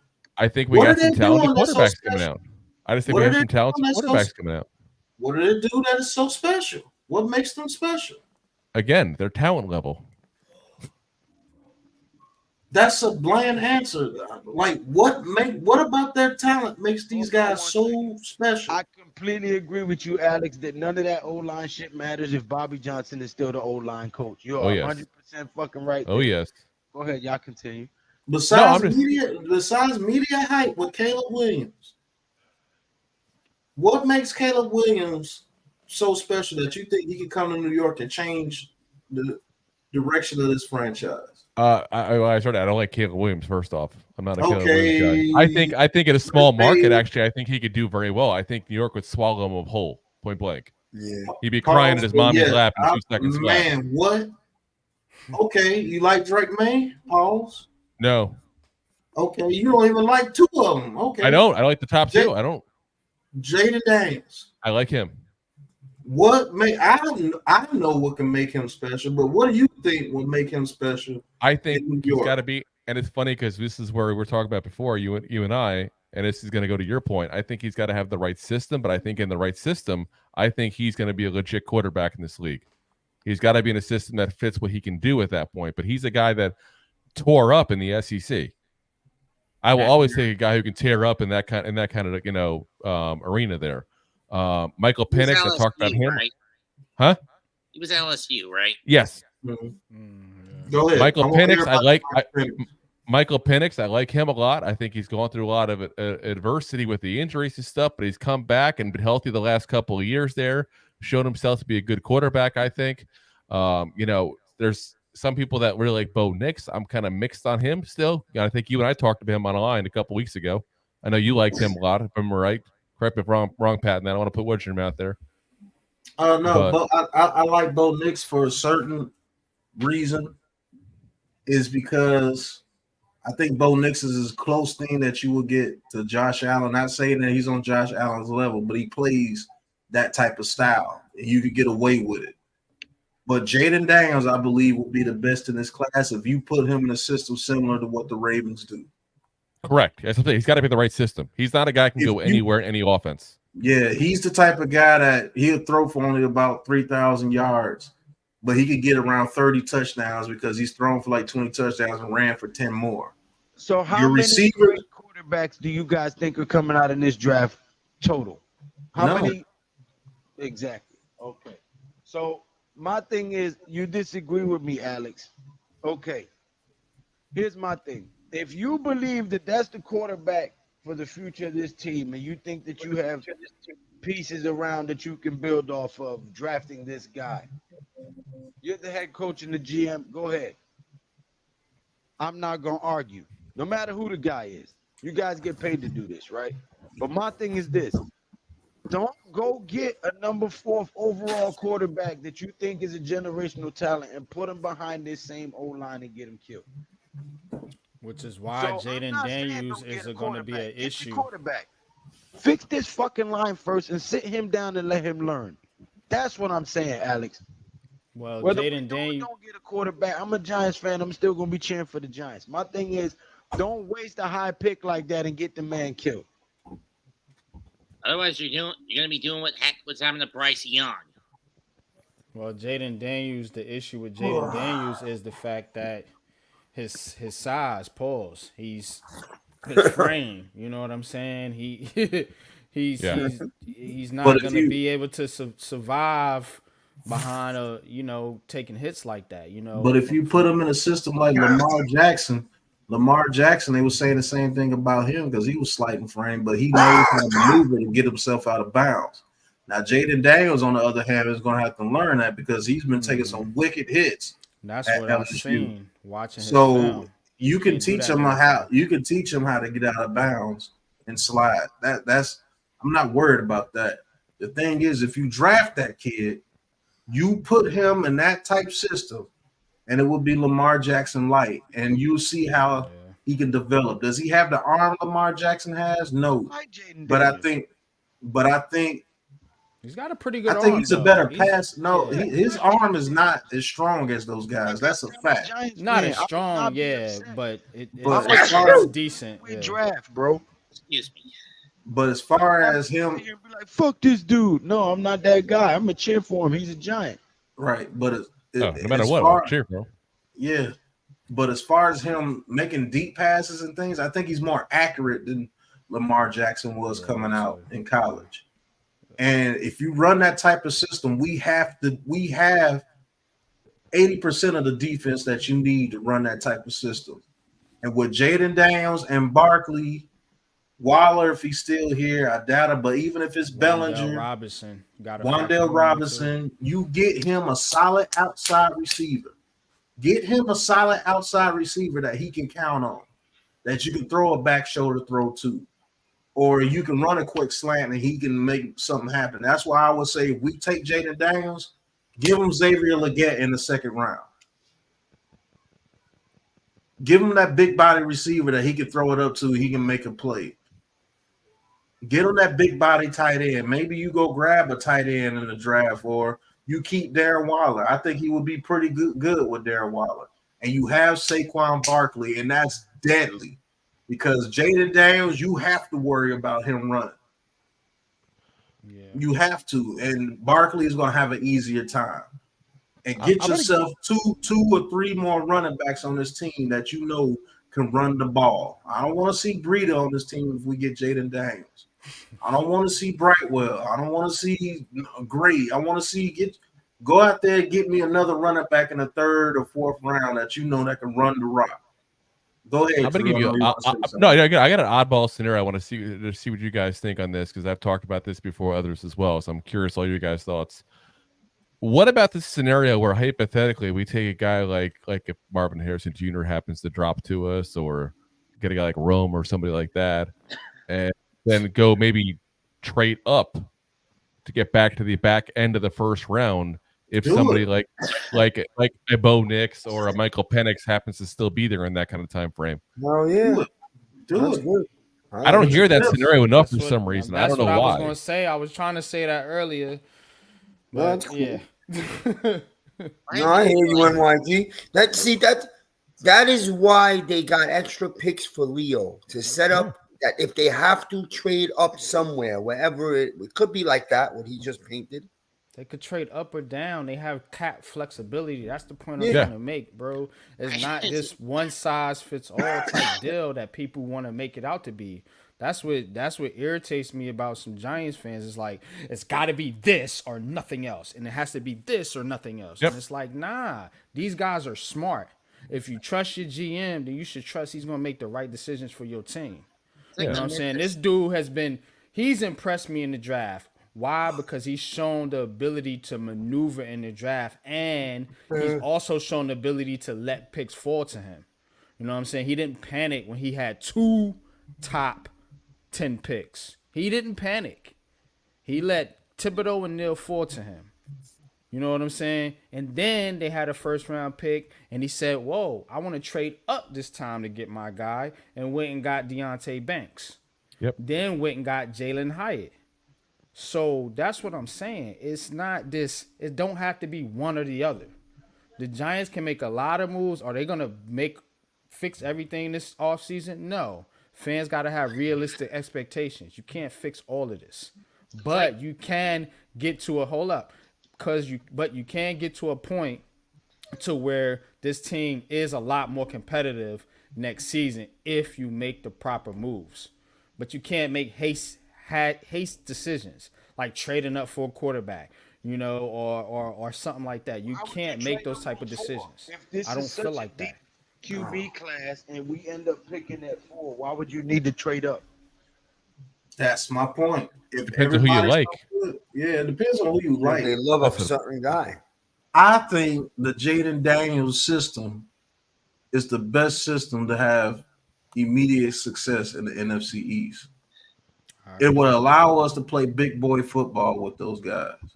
Why is it? To be honest with you, I'll say this as well too. We're talking about as far as having a system in place and a plan in place beginning of the season. I think part of that for this offseason is going to be looking at what quarterbacks you like as well, and maybe trying to get that plan and get that around who we think we might be getting in the draft, which is partly speculation. But Alex, I wasn't asking can you trade up for a QB. I'm saying if you're picking at 4th overall, and this is such an elite quarterback class, you wouldn't really need to trade up. If you're at number 4 overall, you should be able to grab one of them quarterbacks and be fine, right? According to this is such an elite quarterback class. This is the media and everybody is saying. That's trash right there. Why? That's For crazy. me, it feels like this team goes through a Sisyphus cycle. I don't think it's an elite quarterback class. And I hear what you're saying, Alex, man, you know what I'm saying? And you, my brother, man, you know what I'm saying? But look, I don't agree with this. Like all these quarterbacks are good. All these quarterbacks aren't going to be good. You know what I'm saying? We have to understand that. no, And half of them will be good. If your quarterback that you want goes number 1, if Jaden Daniels knocks that combine out, I guarantee you there's going to be people talking about him going number 1 overall because he's probably the best quarterback. So the more this fan base hypes him up, it's actually hurting the team. You know what I'm saying? Because That's true. Jaden Daniels is getting a lot of hype right now, and he had a very good college season. You know what I'm saying? He could very well go number 1. Then what you gonna do? We all up here saying we don't like Caleb. So what if they pick Caleb Williams? Then what? Got to root for him, hope I'm wrong. You gotta pray like hell that I'm it gonna be works rooting out. for him just like Find I religion root real for quick. Steve. You see what I'm saying? That's why I don't agree with it's you gotta just take a quarterback because that's what the Rash fan is gonna do. If Jaden Daniels goes 1 and they want Jaden Daniels, and then Drake May goes to the quarterback that Miz number 2 to the Patriots that Miz wants, and they have to take Caleb Williams just because they feel like they have to have a quarterback. That's what I don't understand. Yeah. If Jaden Daniels is your guy and you don't get him, suck it up. Pause.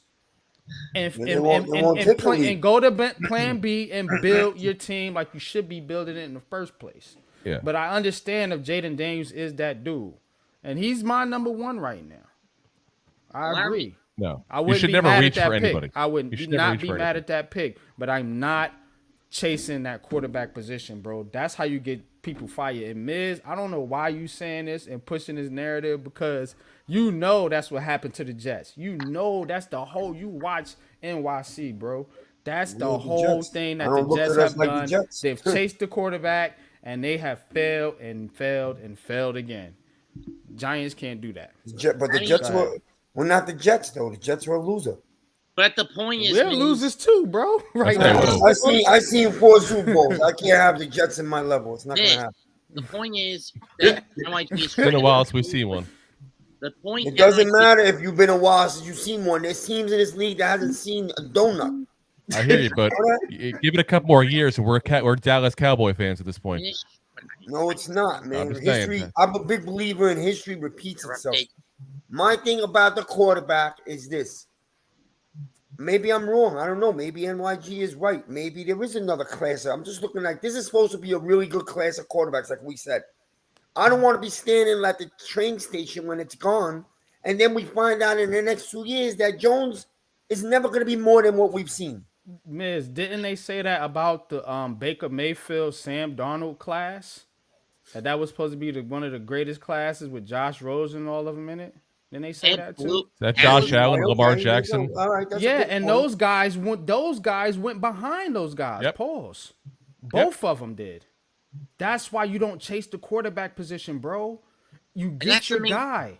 The don't quarterback chase position. it.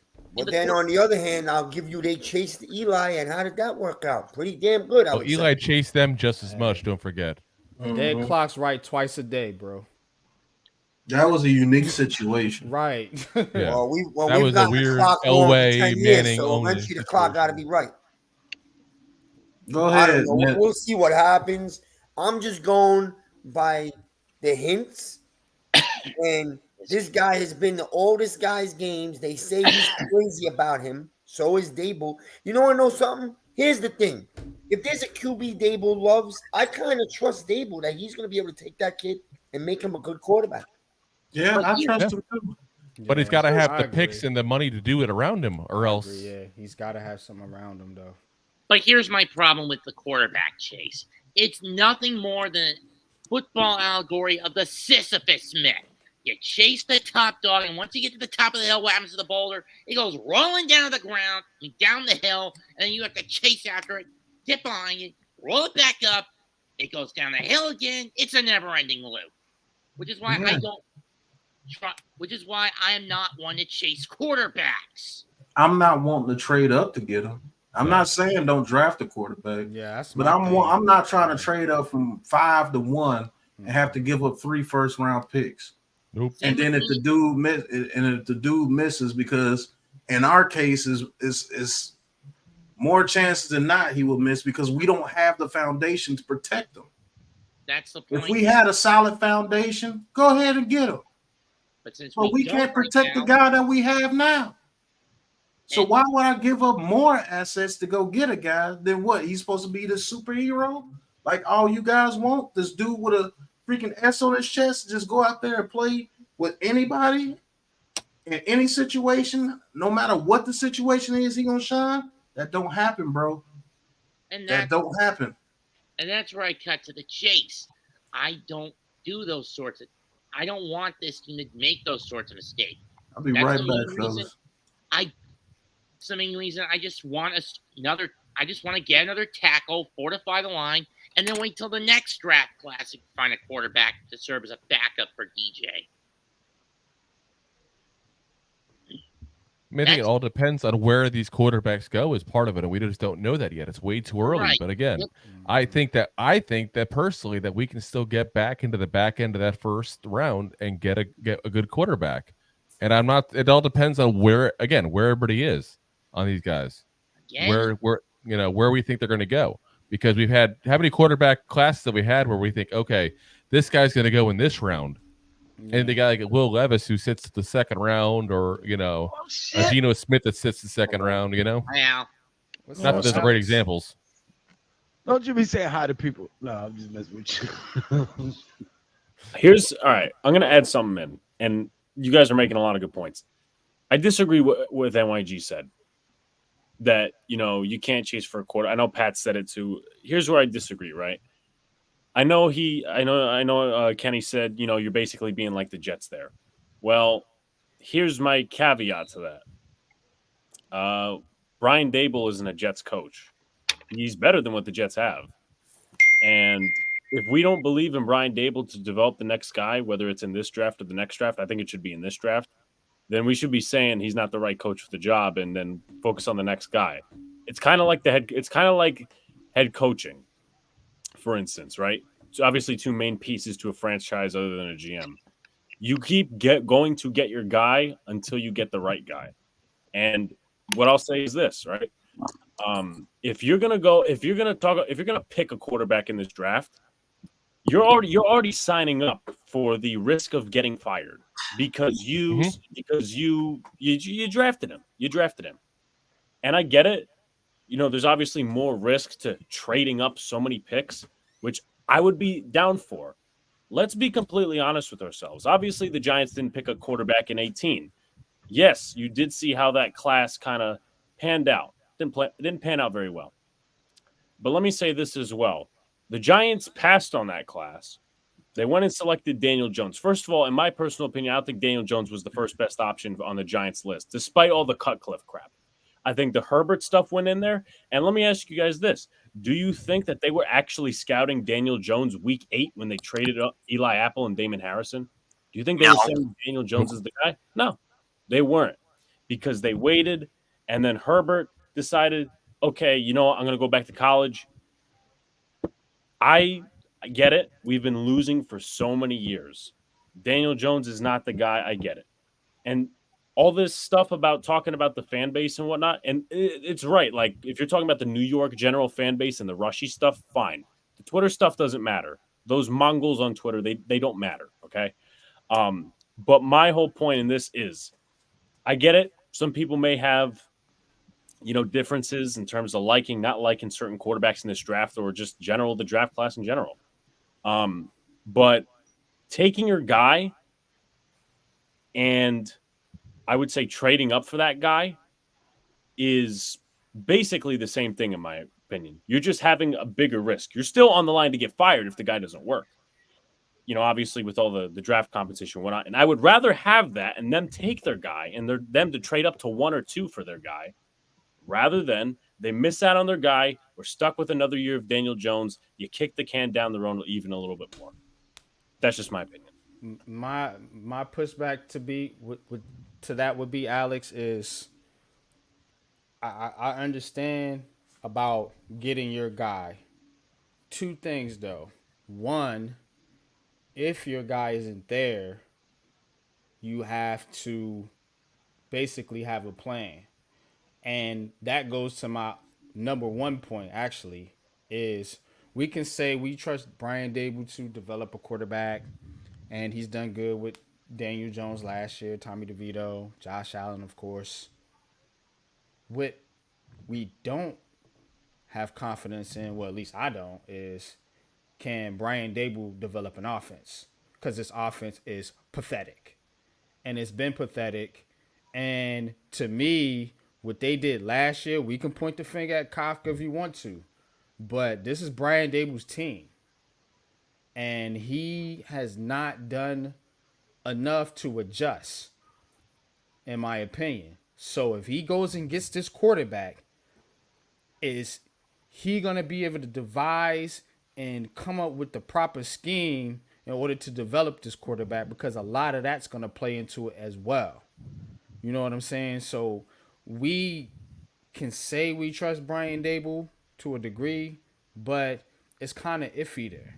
With the quarterback thing, I get it, but it's kind of iffy there. And then as far as having a plan is, if you don't get your guy and you're just settling, for homegirl in the corner that don't got a date, guess what? You know what I'm saying? You already know. You could finish that sentence. So that's what I'm saying, man. You know what I mean? And one more point I want to make about the quarterbacks in general. You could possibly maybe get a Penix or Bo Nix in the second round. Yep. If you think these guys, and a lot of fans that talk about the quarterback, they talk about Penix and Nix too, as if every one of these quarterbacks are gonna go top 5, and I disagree with that. But maybe that's an unpopular opinion, the way the quarterbacks is being boosted up. But whatever. I don't think they're all going top 5 or top 10 or top 20. Somebody's gonna fall. And if somebody doesn't fall, you're going to have a hell of a talented player that you're going to have a hard time passing on, like a Marvin Harrison Jr. or somebody else like that. So that's my only thing with that.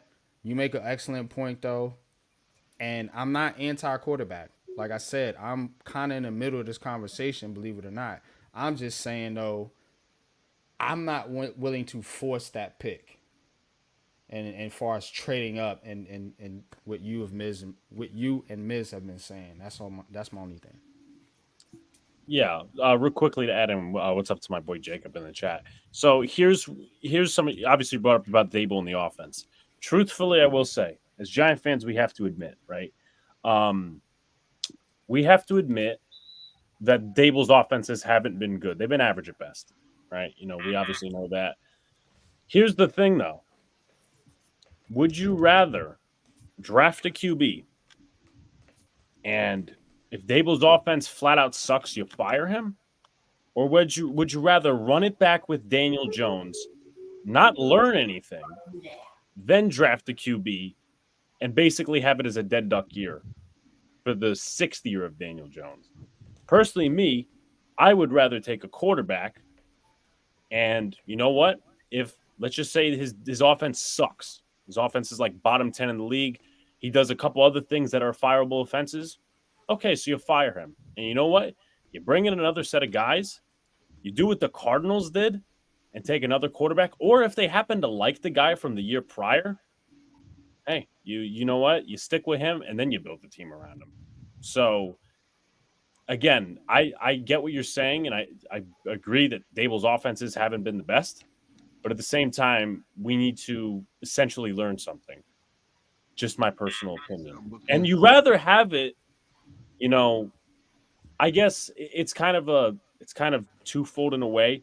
You'd rather have it to where it's not three separate offenses, stuff like that, to where, you know, you first, let's just say you draft the quarterback, we know Dable sucks, he gets fired, and then you bring in another guy. You'd rather have it to where you know he's that guy second year. It's only the second year of that quarterback.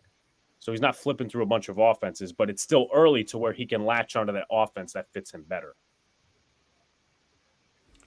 Yeah, I agree to disagree with that point. But I will agree that, you know, whatever they do, you know, Giants fans do have to get behind the decision. And just with Brian Dable though, Brian Dable's gonna have to call this offense next year.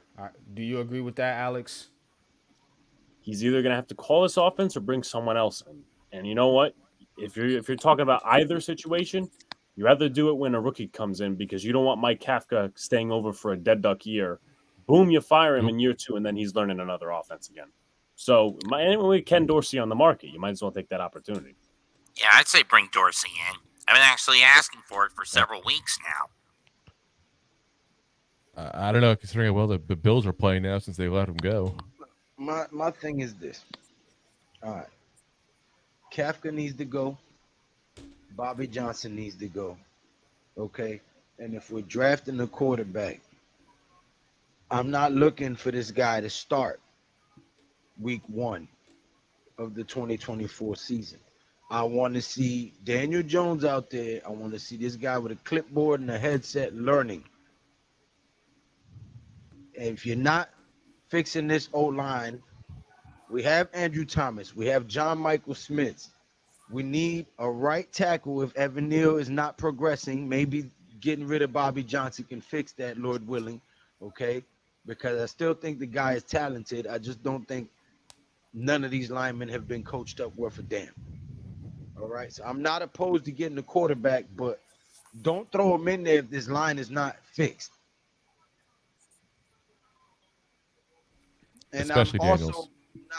I don't think that we should have to trade up.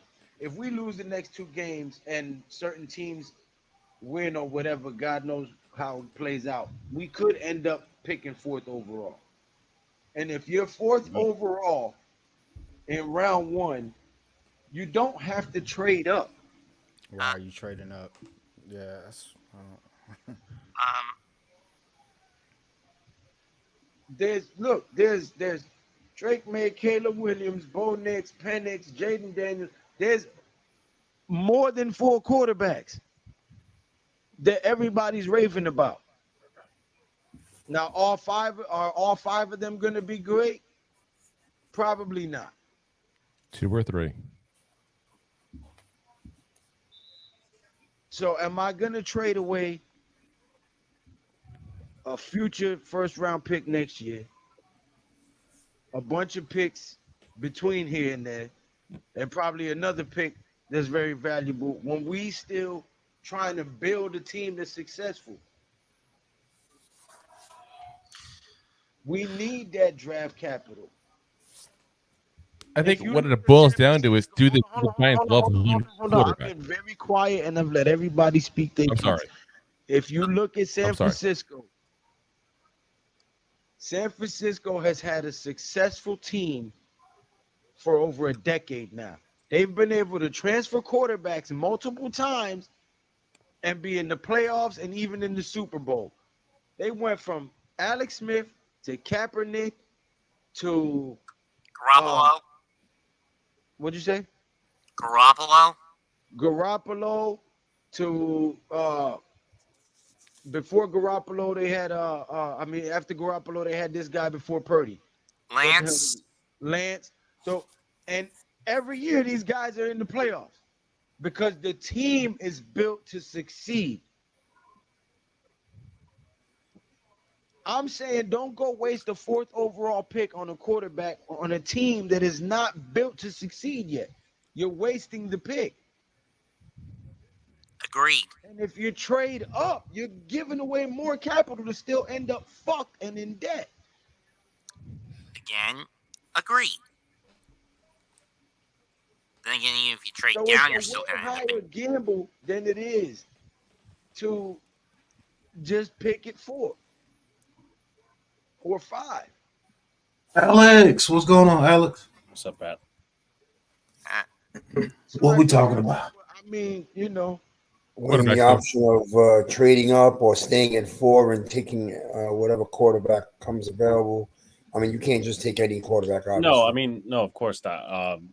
If Lou is done, and then I'll pass it to somebody else. I was just saying, you gotta, in comparison, we're not a team that's built to go get a quarterback and win now. You see what I'm saying? No, I understand that, and either way, I would agree with the trading up if you was in a position where the quarterback is going to get you to the dance. But when you're in a situation where we still have so many pieces that we need, giving away that capital to move up on a guy that might not be the guy is a huge gamble. Because then you're fucked for another 10 years. Mm-hmm. You know, that's what I'm trying to say, what Jacob just wrote. But you have to at least identify that this is the quarterback class, and there's probably not one coming next year or the year after. You got to remember that. Saying, get a QB, that's fine. You could have Shedeur Sanders come out next year. Yeah, but where I know, but there's only one Shedeur Sanders, and like, you don't say how many teams are going to want him. And That's the point, a bro. little rebuttal to that, though. What if the Giants? I'm going to sound like a loser here, but I don't care. What if the Giants mess around and win 6-7 games next year, and you don't have the capital, or you're not in a position to select the Shedeur Sanders? You ain't gonna have the capital if you give it away this year, for sure. But you're not. But also, you're not talking about that situation, because if you give it up this year and select the quarterback, then you won't have to worry about Shedeur Sanders unless you fire Dable. Hold on. If you think Shedeur Sanders is better than these quarterbacks in this draft, and I think so. I think he's way better than these quarterbacks. I would be willing to give up draft picks for Shedeur Sanders, as opposed to Caleb Williams or Drake May. Absolutely. So hold on. Time out. Wait a second. Listen. You sons of motherless goats. Now, about 10 minutes ago, I said if we was picking at 4th overall, if we lose the next 2 games and a few things happen miraculously and we end up picking 4th overall, it would not be too far-fetched to trade back to number 9, okay?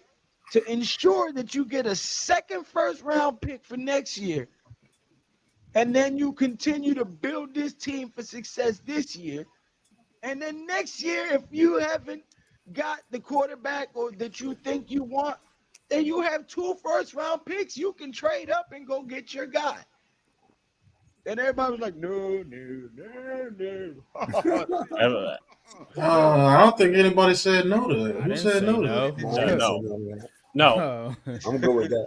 So, a couple of points. Number one, think of it from a marketing standpoint, what Lou just said. Now, listen, if your guy's not there at 4, let's just say we're picking 4, and your guy's not there, okay, I'm down to trade back, build this team. But think of it from a Joe Shane, John Mara, all these different guys' perspective. Can you please tell me what you're selling the fan base on? You're going to sell the fan base that this quarterback you signed, he's got a $56 million cap hit.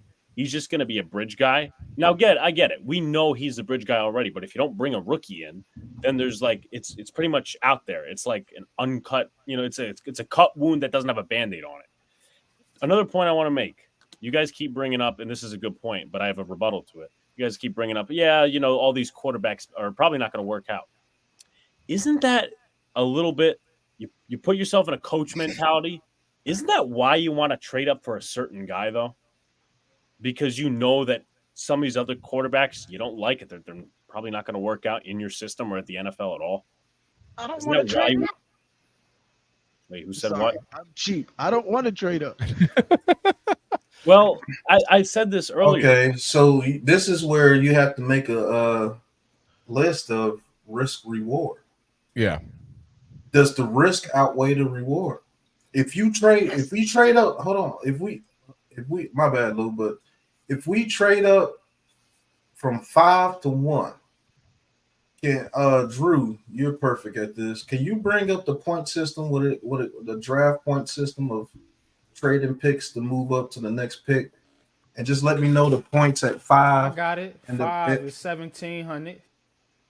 10 is. What's the number 1 pick? What's the number 1 pick? 3,000. So the number 5 pick is only 1,700. Yeah, so what's our second round pick worth? Your second round is only the 37th pick is only 530. So you will have to give up that pick plus another. So 22. So that's 1,750 and 530. That's 2,280. You still have. What's our other second? Is it 46? 2280. Around there. Yeah. What's the other second? The other second is 370. So you still, after those 3 picks, have to give up 400 more points. So which you will have to second give round up, next year. Yeah, because our first second round is only worth what? You said 5 something? 530. So you will have to give up at least this year's first 2 both our seconds this year, which you're not willing to do. So you're only giving up our first and our first second, which is what, 2,280. Your first round pick next year is just a projection, so they can tell you how many more points is worth regardless. So you're at least giving up 2 firsts, your second this year, and maybe a second next year, and maybe a third, because they can tell you whatever they want next year. It's gonna be on a bid thing, so they can sell high because they're gonna have so many other teams bidding for that pick. You see what I'm saying? Guys, let's put it this way. Let's put a mark on it. You're gonna have to give up a first this year, first next year, a second this year, and let's just say let's be lenient, a second next year. So 2 firsts and 2 seconds. So you won't pick into the 3rd round of next year after you get your guy this year, and you're not picking till late second this year. The risk is if you don't hit on your picks the next 2 years, at least 70 to 75% of them, to get this offensive line fixed, to get him weapons, to get the defense to where we can be dominant. And you said we only have how much cap room this year with the release of Glowinski? Like 48? 45 million. Okay, so add another 8 to 10 million to that because the cap is going up. It's going up at least 8 to 10 million. So let's just say we have $55 million. You still have to sign Saquon Barkley. Let me ask you this. Do you like Xavier McKinney back? I don't care if he comes back or not, to be honest with you. Okay, fuck Xavier McKinney. Damn. All right. It's a good answer. That's true. What are you going to do at guard? Do you believe that we can hit it No, thank at you. the guard positions late in these rounds with our draft history of linemen? You can't just go off the top of your dome. You have to go off our past history of drafting linemen. Oh, yeah, that's true. Especially late in rounds when there's Lemieux, there's Matt Pert. Who else we drafted late? You got Zudu, McKeithen. Yeah. Have we hit on those picks? No, but if you want to finish up, and I'll rebuttal that. But no, I'll ask you a question. We haven't hit on those picks. So with our given history, we have to hit on lower round picks. We're picking one. We got 1 second rounder this year. That's good, but it's a late one because if the Seahawks make the playoffs, it's going to be even later. Mm-hmm. And we don't pick until the 3rd round next year. Is that a risk you're willing to do to have low round picks and limited? You said we're going to have limited cap room. This is your words. You said we may have limited cap room. I know, yeah. Do you think that's a good idea? Yes.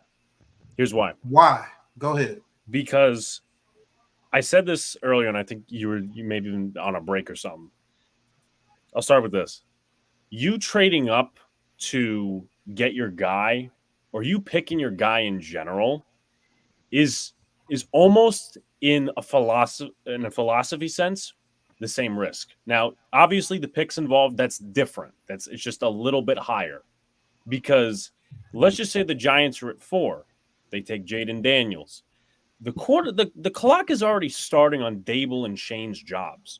I'll say that much. The clock has already started. Mm-hmm. GMs and developments and all these different front office people, they make their bones, not just the first round, not just the second round, but in the late rounds. And I don't disagree that the Giants have failed with O-line in the past. I think you honestly could remove Lemieux and all these other different guys from the conversation because those were Gettleman picks. You could still put in Zudu and McKeithen. Now, you take a look at those two guys, in my personal opinion, from a different perspective. Going into the coaching, you look at Zudu and McKeithen, they basically have the same issues, right? Hand placement, couple other different things. That's because Bobby Johnson.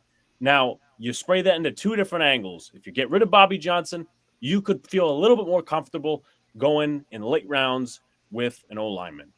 If you don't get rid of Bobby Johnson, you may not feel as comfortable, and that's on your own indictment because you won't get rid of your friend. Now, I will say this too. Different position. Micah McFadden was drafted in the 5th round. He is currently our 2nd starting linebacker. The Kansas City Chiefs, and I know, obviously, we try to avoid comparisons of other teams. They have a 6th round right guard. Some of these other cats. How about the Steelers' offensive line in their prime? Ramon Foster, Alejandro Villanueva, and Marcus Gilbert. I don't know about Gilbert for sure, but I know the left tackle and the left guard, they were not even drafted. They were not even drafted. So the thing that I look at this in this scope, and obviously you guys disagree, that's fine. That's what makes a debate fun, is the risk, in my personal view, is just as much if you trade up as you select your own guy.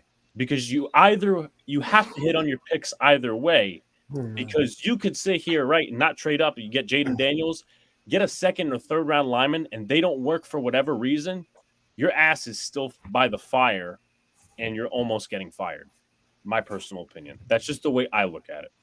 That's true. So you're still gambling on your picks either way. Your job's still on the line either way. Right. You might go get your guy. I see what you're saying. So Fair point. You're willing to gamble that much draft capital with your clock starting on a guy playing behind a makeshift offensive line because you say we're going to have limited cap room. Yeah, and then he's willing to gamble because if he gets fired, he don't got to deal with the repercussions anyway. So he's going to spend the farm to go get his guy.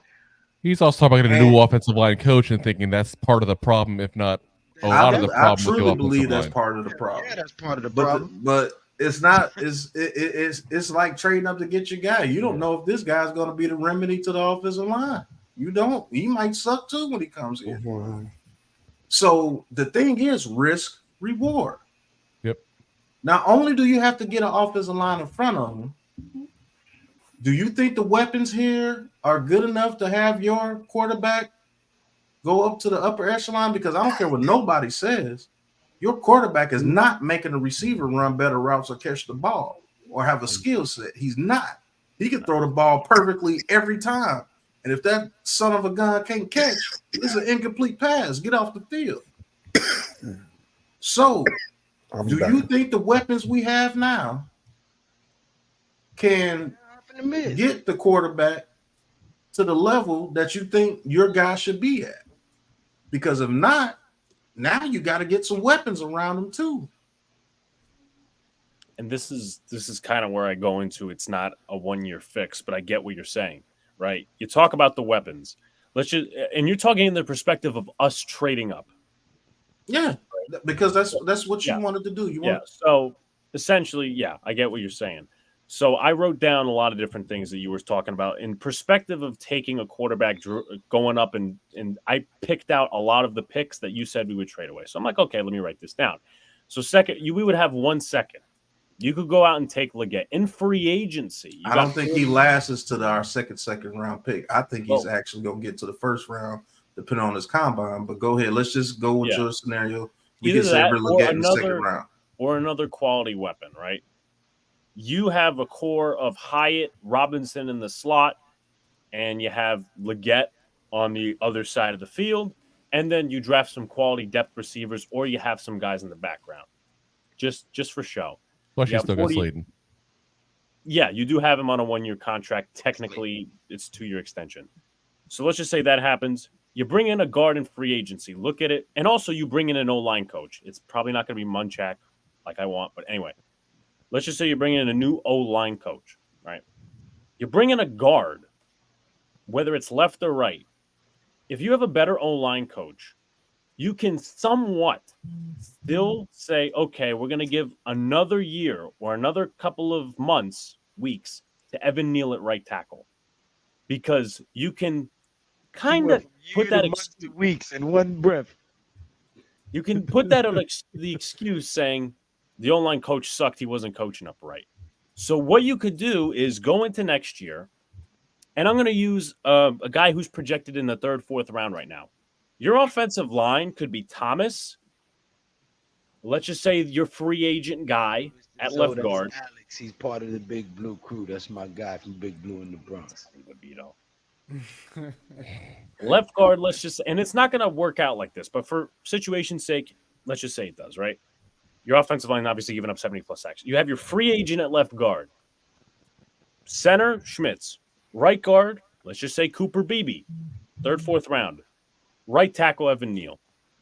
With better coaching, and you didn't even spend too much assets on the offensive line right there, other than maybe one free agent.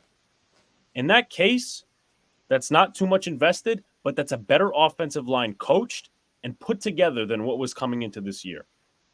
And as far as the wide receivers go, as I mentioned earlier, Leggett, you have Hyatt, you have Robinson, you have Slayton, and 2 more schmucks on the back end.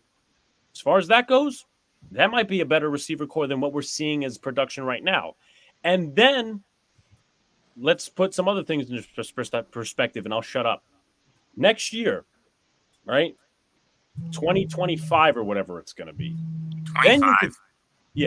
Then you can seriously upgrade other positions. Now, I get it. You're not picking till the 3rd round, but, you could still, 3rd round, 4th round, I get it. It's a little less, but you could finish up either the offensive line, put stuff on the defense, and help your quarterback out a little bit more. My whole point in this is I don't want to kill our quarterback. I don't want to keep going through this nonsense again. But you're not giving him the full package. You're letting him battle some adversity while you're taking the risk. And if he does good under adversity, great. You get to upgrade, and he's playing even better. But if he's not, then obviously you're going to be shitting your pants a little bit. So that's just my philosophy again. Okay, so let's go with your philosophy. I don't think Cooper Beebe makes it out the 2nd round, to be honest with you. Okay. But I think more like the guy from Oregon, he may slip to the 3rd round. May. What's his name? Something Johnson. I could probably. You just gave me a full scenario, but you didn't give me one thing about the defense getting better. Well, you had to do your whole scenario just to have a makeshift offense that you believe that can be better than what we are now. That's the risk. You need an edge on defense. You need some backup linebackers. You need a number 2 corner. You just said fuck McKinney, so now you're gonna need a number 1 safety. You see what I'm saying? yeah. Do you believe in the slot corner position? I do, but I have my doubts. Sometimes when it comes to good route running slot receivers, he can't guard in some cases. Are you getting rid of Waller? Is Waller still here? Or are you getting rid of him to have the cap room to sign your draft picks?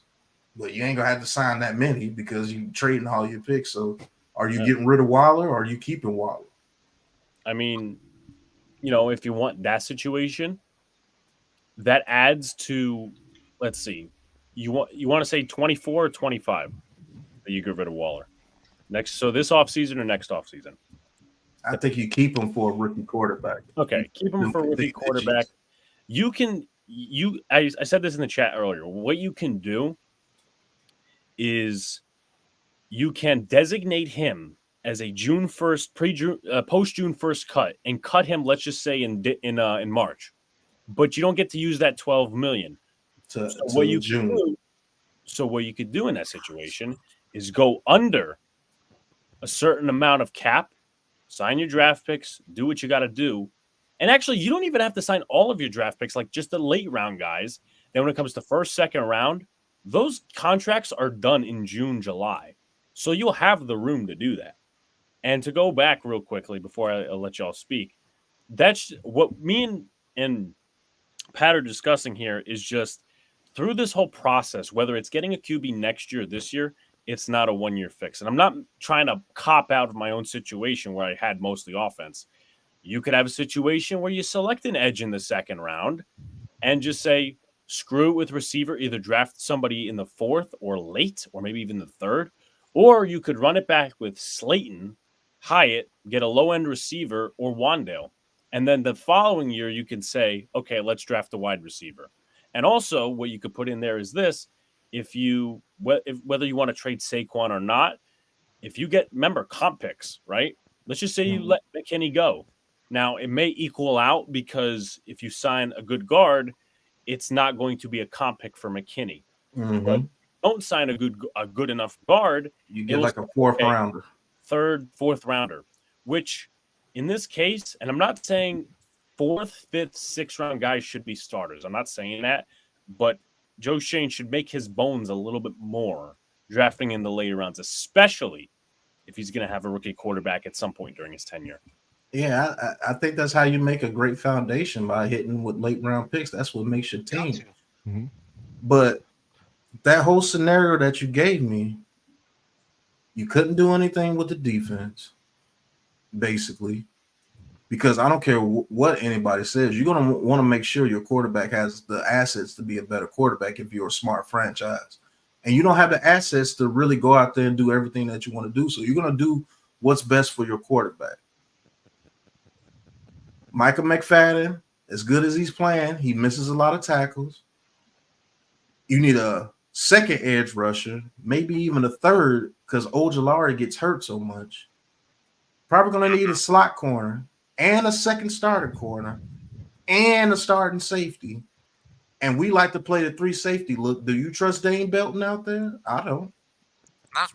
No, but even if you, and I'll caveat to this, even if you went full defense in this draft, it's likely the same effect, in my personal opinion, as if you barely selected any defense at all, because how much of those impact guys are you playing, right?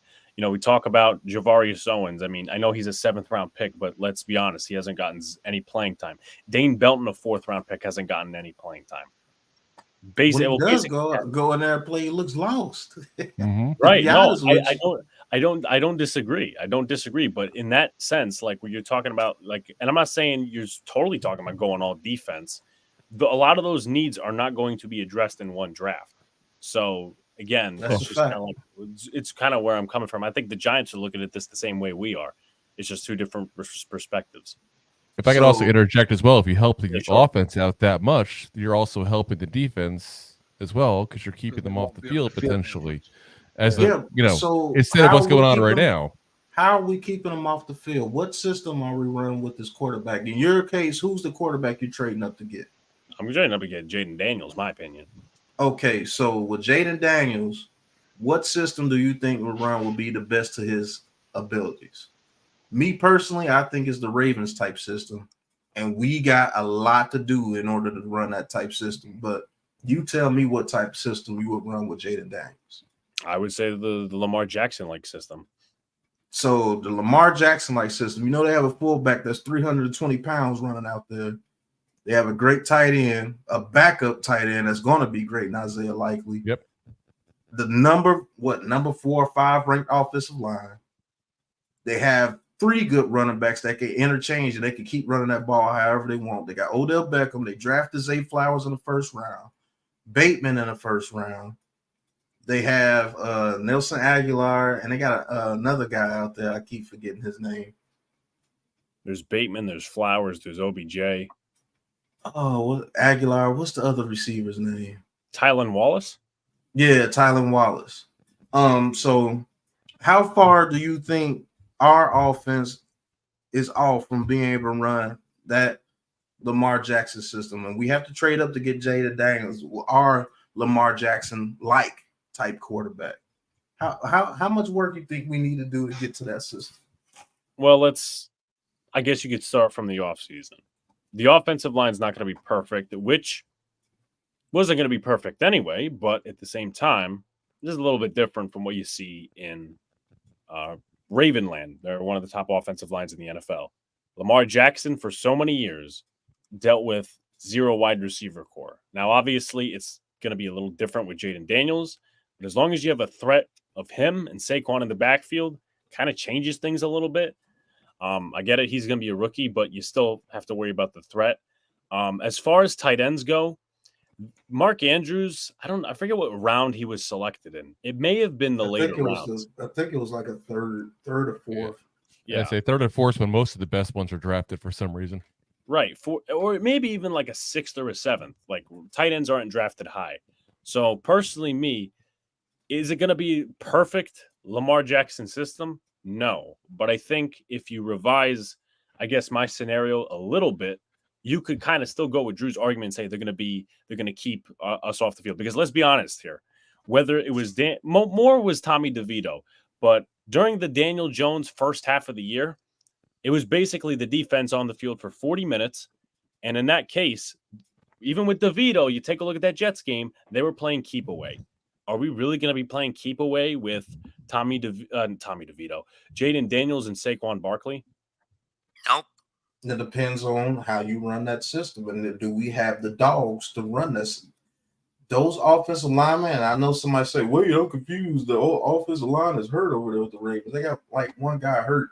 The guy behind them is doing the exact same thing because that's what that foundation is over there. It's the expectance of being excellent at blocking on the offensive line, and those dudes come in and they do a pretty darn good job as well themselves. That's because of good coaching. Good coaching. Yeah, good coaching. Yeah. So got to keep in mind that's a key component of what his plan is, though. Without the new O-line coach, his whole plan falls apart. yeah, but I'm quite sure we have a new O-line coach, so I'm gonna give him kudos there. I don't see any way Bobby Johnson is here. No, By the way, Mark Andrews picked 86 in 2018. By the way, third round. So he was a third round. Yeah, he was a third round. So I'm not mad at your scenario. Of course. It's just the risk reward. If I have to go by, let's say 1 to 100, that risk is at least an 82% to me. Because if that quarterback is not what you think he is, what are you going to do? In my opinion, Pat, in that situation of you don't know, you don't think he was what you originally thought he was when you picked him, that ends up in any scenario. Because if you pick the guy, if you pick Jaden Daniels at 4 and you don't trade up for him, you still have all your draft picks. It's kind of, and again, I get the risk with picks and building the team, but it's kind of the same situation as, oh crap, we busted on a quarterback, then you're out of a Coming job. about, fellas. Yeah, but Later, have Mets. a good one, Mets. But if you pick them at 4, you still have a first round pick, your second round pick You for do. next year. You still Yeah. got your 2 seconds this year. You still got your third for next year. I mean, you see what I'm saying? Like, you still have assets. But Right. this is No, all but the in Giants that loving their scenario- quarterback enough to make that decision. That's part of the equation. They have to love the quarterback enough to give up all these picks.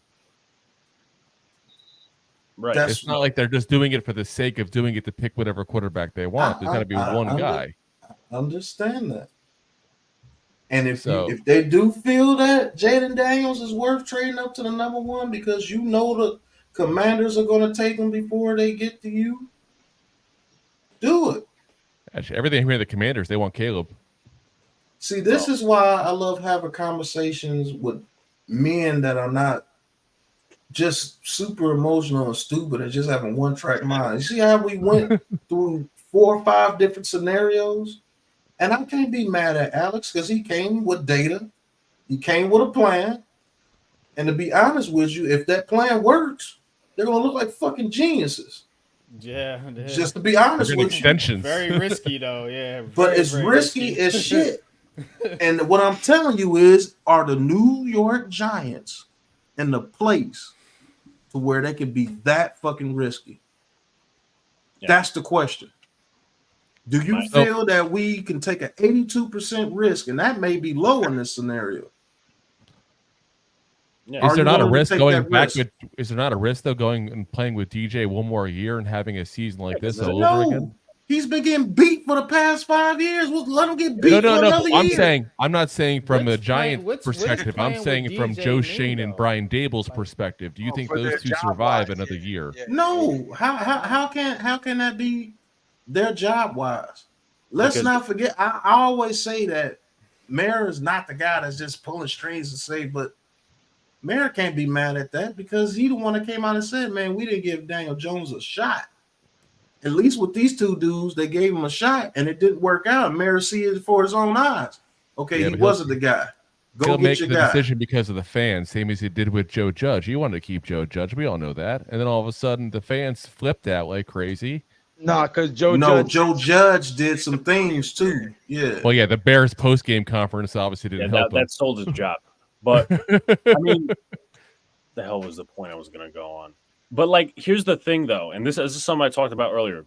I kind of agree with Drew's point about, oh yeah, this could be kind of consequential for like Dable's job and Shane's job. Not in Mara's view, but if the fan base starts getting pissed off when you have zero plan, when fans are looking at it from this perspective of, okay, well, you signed this guy and he's got a $56 million cap hit, but we're not really trying, not that they're not trying to win, but your ceiling is limited. Why settle for mediocrity when you could just come out to the fan base and say, hey, we're gonna tear this down. DJ's gonna lead us for the first few games and we're gonna hand it off. Why does So- it have to be the so- first few games though? Why is it like? Why do we have to put like? Okay, because it's like people are saying Daniel Jones is done, and I'm trying to gauge this thing as where fans are at because he's coming back. We know that. No, so yeah, like I'm not people denying saying people agree with that, but then they're saying we need to get rid of Daniel Jones. Where is he going? You're Where's not he getting- going? That's That's the point. He's gonna be here. So this whole draft and the quarterback thing, it's not going to make Daniel Jones go away. So we have to take that emotion. It'll make That's him a a very fact. expensive backup. That's a We fact. really do. And We he's have not- to he's not take wrong. that out of it, bro. We really have to No, start he's- taking that out of the conversation. He's gonna be here. Yep. Now No, we yeah. can build with a new quarterback. I understand that. But us just drafting a quarterback just because we're tired of Daniel Jones, guess what, guys? He's No, coming I mean- back. I don't think anybody's saying just to draft Yeah, a quarterback purely because we're tired of Daniel Jones. It's draft a quarterback if you think you have a guy who is better than Daniel Jones and more apt to lead this team in the future. Yeah, If you don't that's think that, then fine, you got to just cancel it and stick with DJ for another year. Yeah. Point blank. no, I Yeah, mean, Alex. yeah, just like this is a terrible set of comparisons here, but you're going to get my point. Let's take the Jets for example, right? They're coming back with Rodgers next year, and I get they're a far worse team than we are. Aaron Rodgers coming back, Robert Sala's coming back. You know that there's a limited ceiling there, so why don't you just get the rebuild kind of going there? Now, compare that to the Giants situation. The Giants, QB rich draft, right?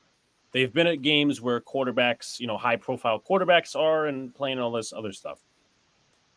Why would you kind of wait that year when you know that this is a QB rich draft and that Daniel Jones is not your guy to wait to get him off the team and then say, okay, we're going to draft a quarterback? You're kind of kicking the can a little bit down the road. Yeah, So, that's and again, that's But kind of where what? we But align at, Alex. But my thing is that now you're not chasing a quarterback now. That's my thing. You don't have to chase the quarterback now at that point, because you chasing the quarterback, you're basically saying A1 rookie top number 4 pick is coming in here A1 day 1 to start over Daniel Jones. You're 50 whatever you're paying him quarterback. And I don't know, from a GM and from a managerial standpoint, that's what Joe Shane want to do. I don't know. But go But the ahead, Pat. scenario, if they don't draft a quarterback, I'm saying, let's say they have a very good free agency, they get the offensive line at least a half decent. Let's say you get a Brian Burns or somebody on the opposite of Thibodeau, and you draft, I don't know, let's say you get your receiver. Let's say Marvin Harrison Jr. falls to number 5. You draft Marvin Harrison Jr. or Malik Neighbors. Then in the second round, you pick your right tackle or right guard, whatever you didn't get in free agency. And let's say they have a good draft throughout this draft, and there's a foundation where you can go out there next year and Daniel Jones just doesn't play up to par, but things are looking good. It's just that Daniel Jones is not the guy. Now, if you do go draft a guy, let's say you win 6 or 7 games with Daniel Jones, you have like the number 11 or 12 pick. Let's say a quarterback comes out the blue and plays very well, and he becomes a top quarterback as well, because that does happen as well. Let's say you trade up. Let's say you get rid of that first round pick and the first round pick next year in the second round. That makes less of a risk, because now you have a foundation for that quarterback, and he's talented enough to come in there and, hey, I can get the ball to Marvin Harrison Jr. Hyatt is developed in route running. Wandale is still there. Hell, you might even have signed a freaking, let's say they sign another good receiver out there. Let's say Tyler Boyd is out there. They had Boyd, Marvin Harrison, Hyatt, Wandale Robinson, maybe Slayton on the bench. Now you got a quarterback that comes in there and he has all that around him. Now let's work. We know we believe what you are. You can go out there and work. You don't have to go out there and get killed. But what if that quarterback is a top prospect in the draft? Now you were talking point value wise. If you want to say we're 12th in the draft that year, you would do the same thing points. the 49ers did. But hear me out. That's 1,200 points. You're going up to 3,000 points in this scenario. So how many picks are we now giving up? Yeah, you're probably giving up. Team.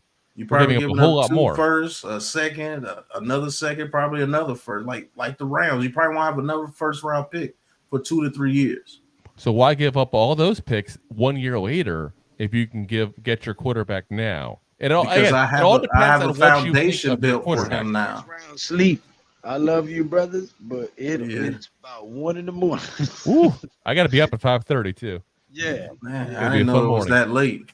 But in that scenario, you have a foundation for him now, so it's not that hard. Pause.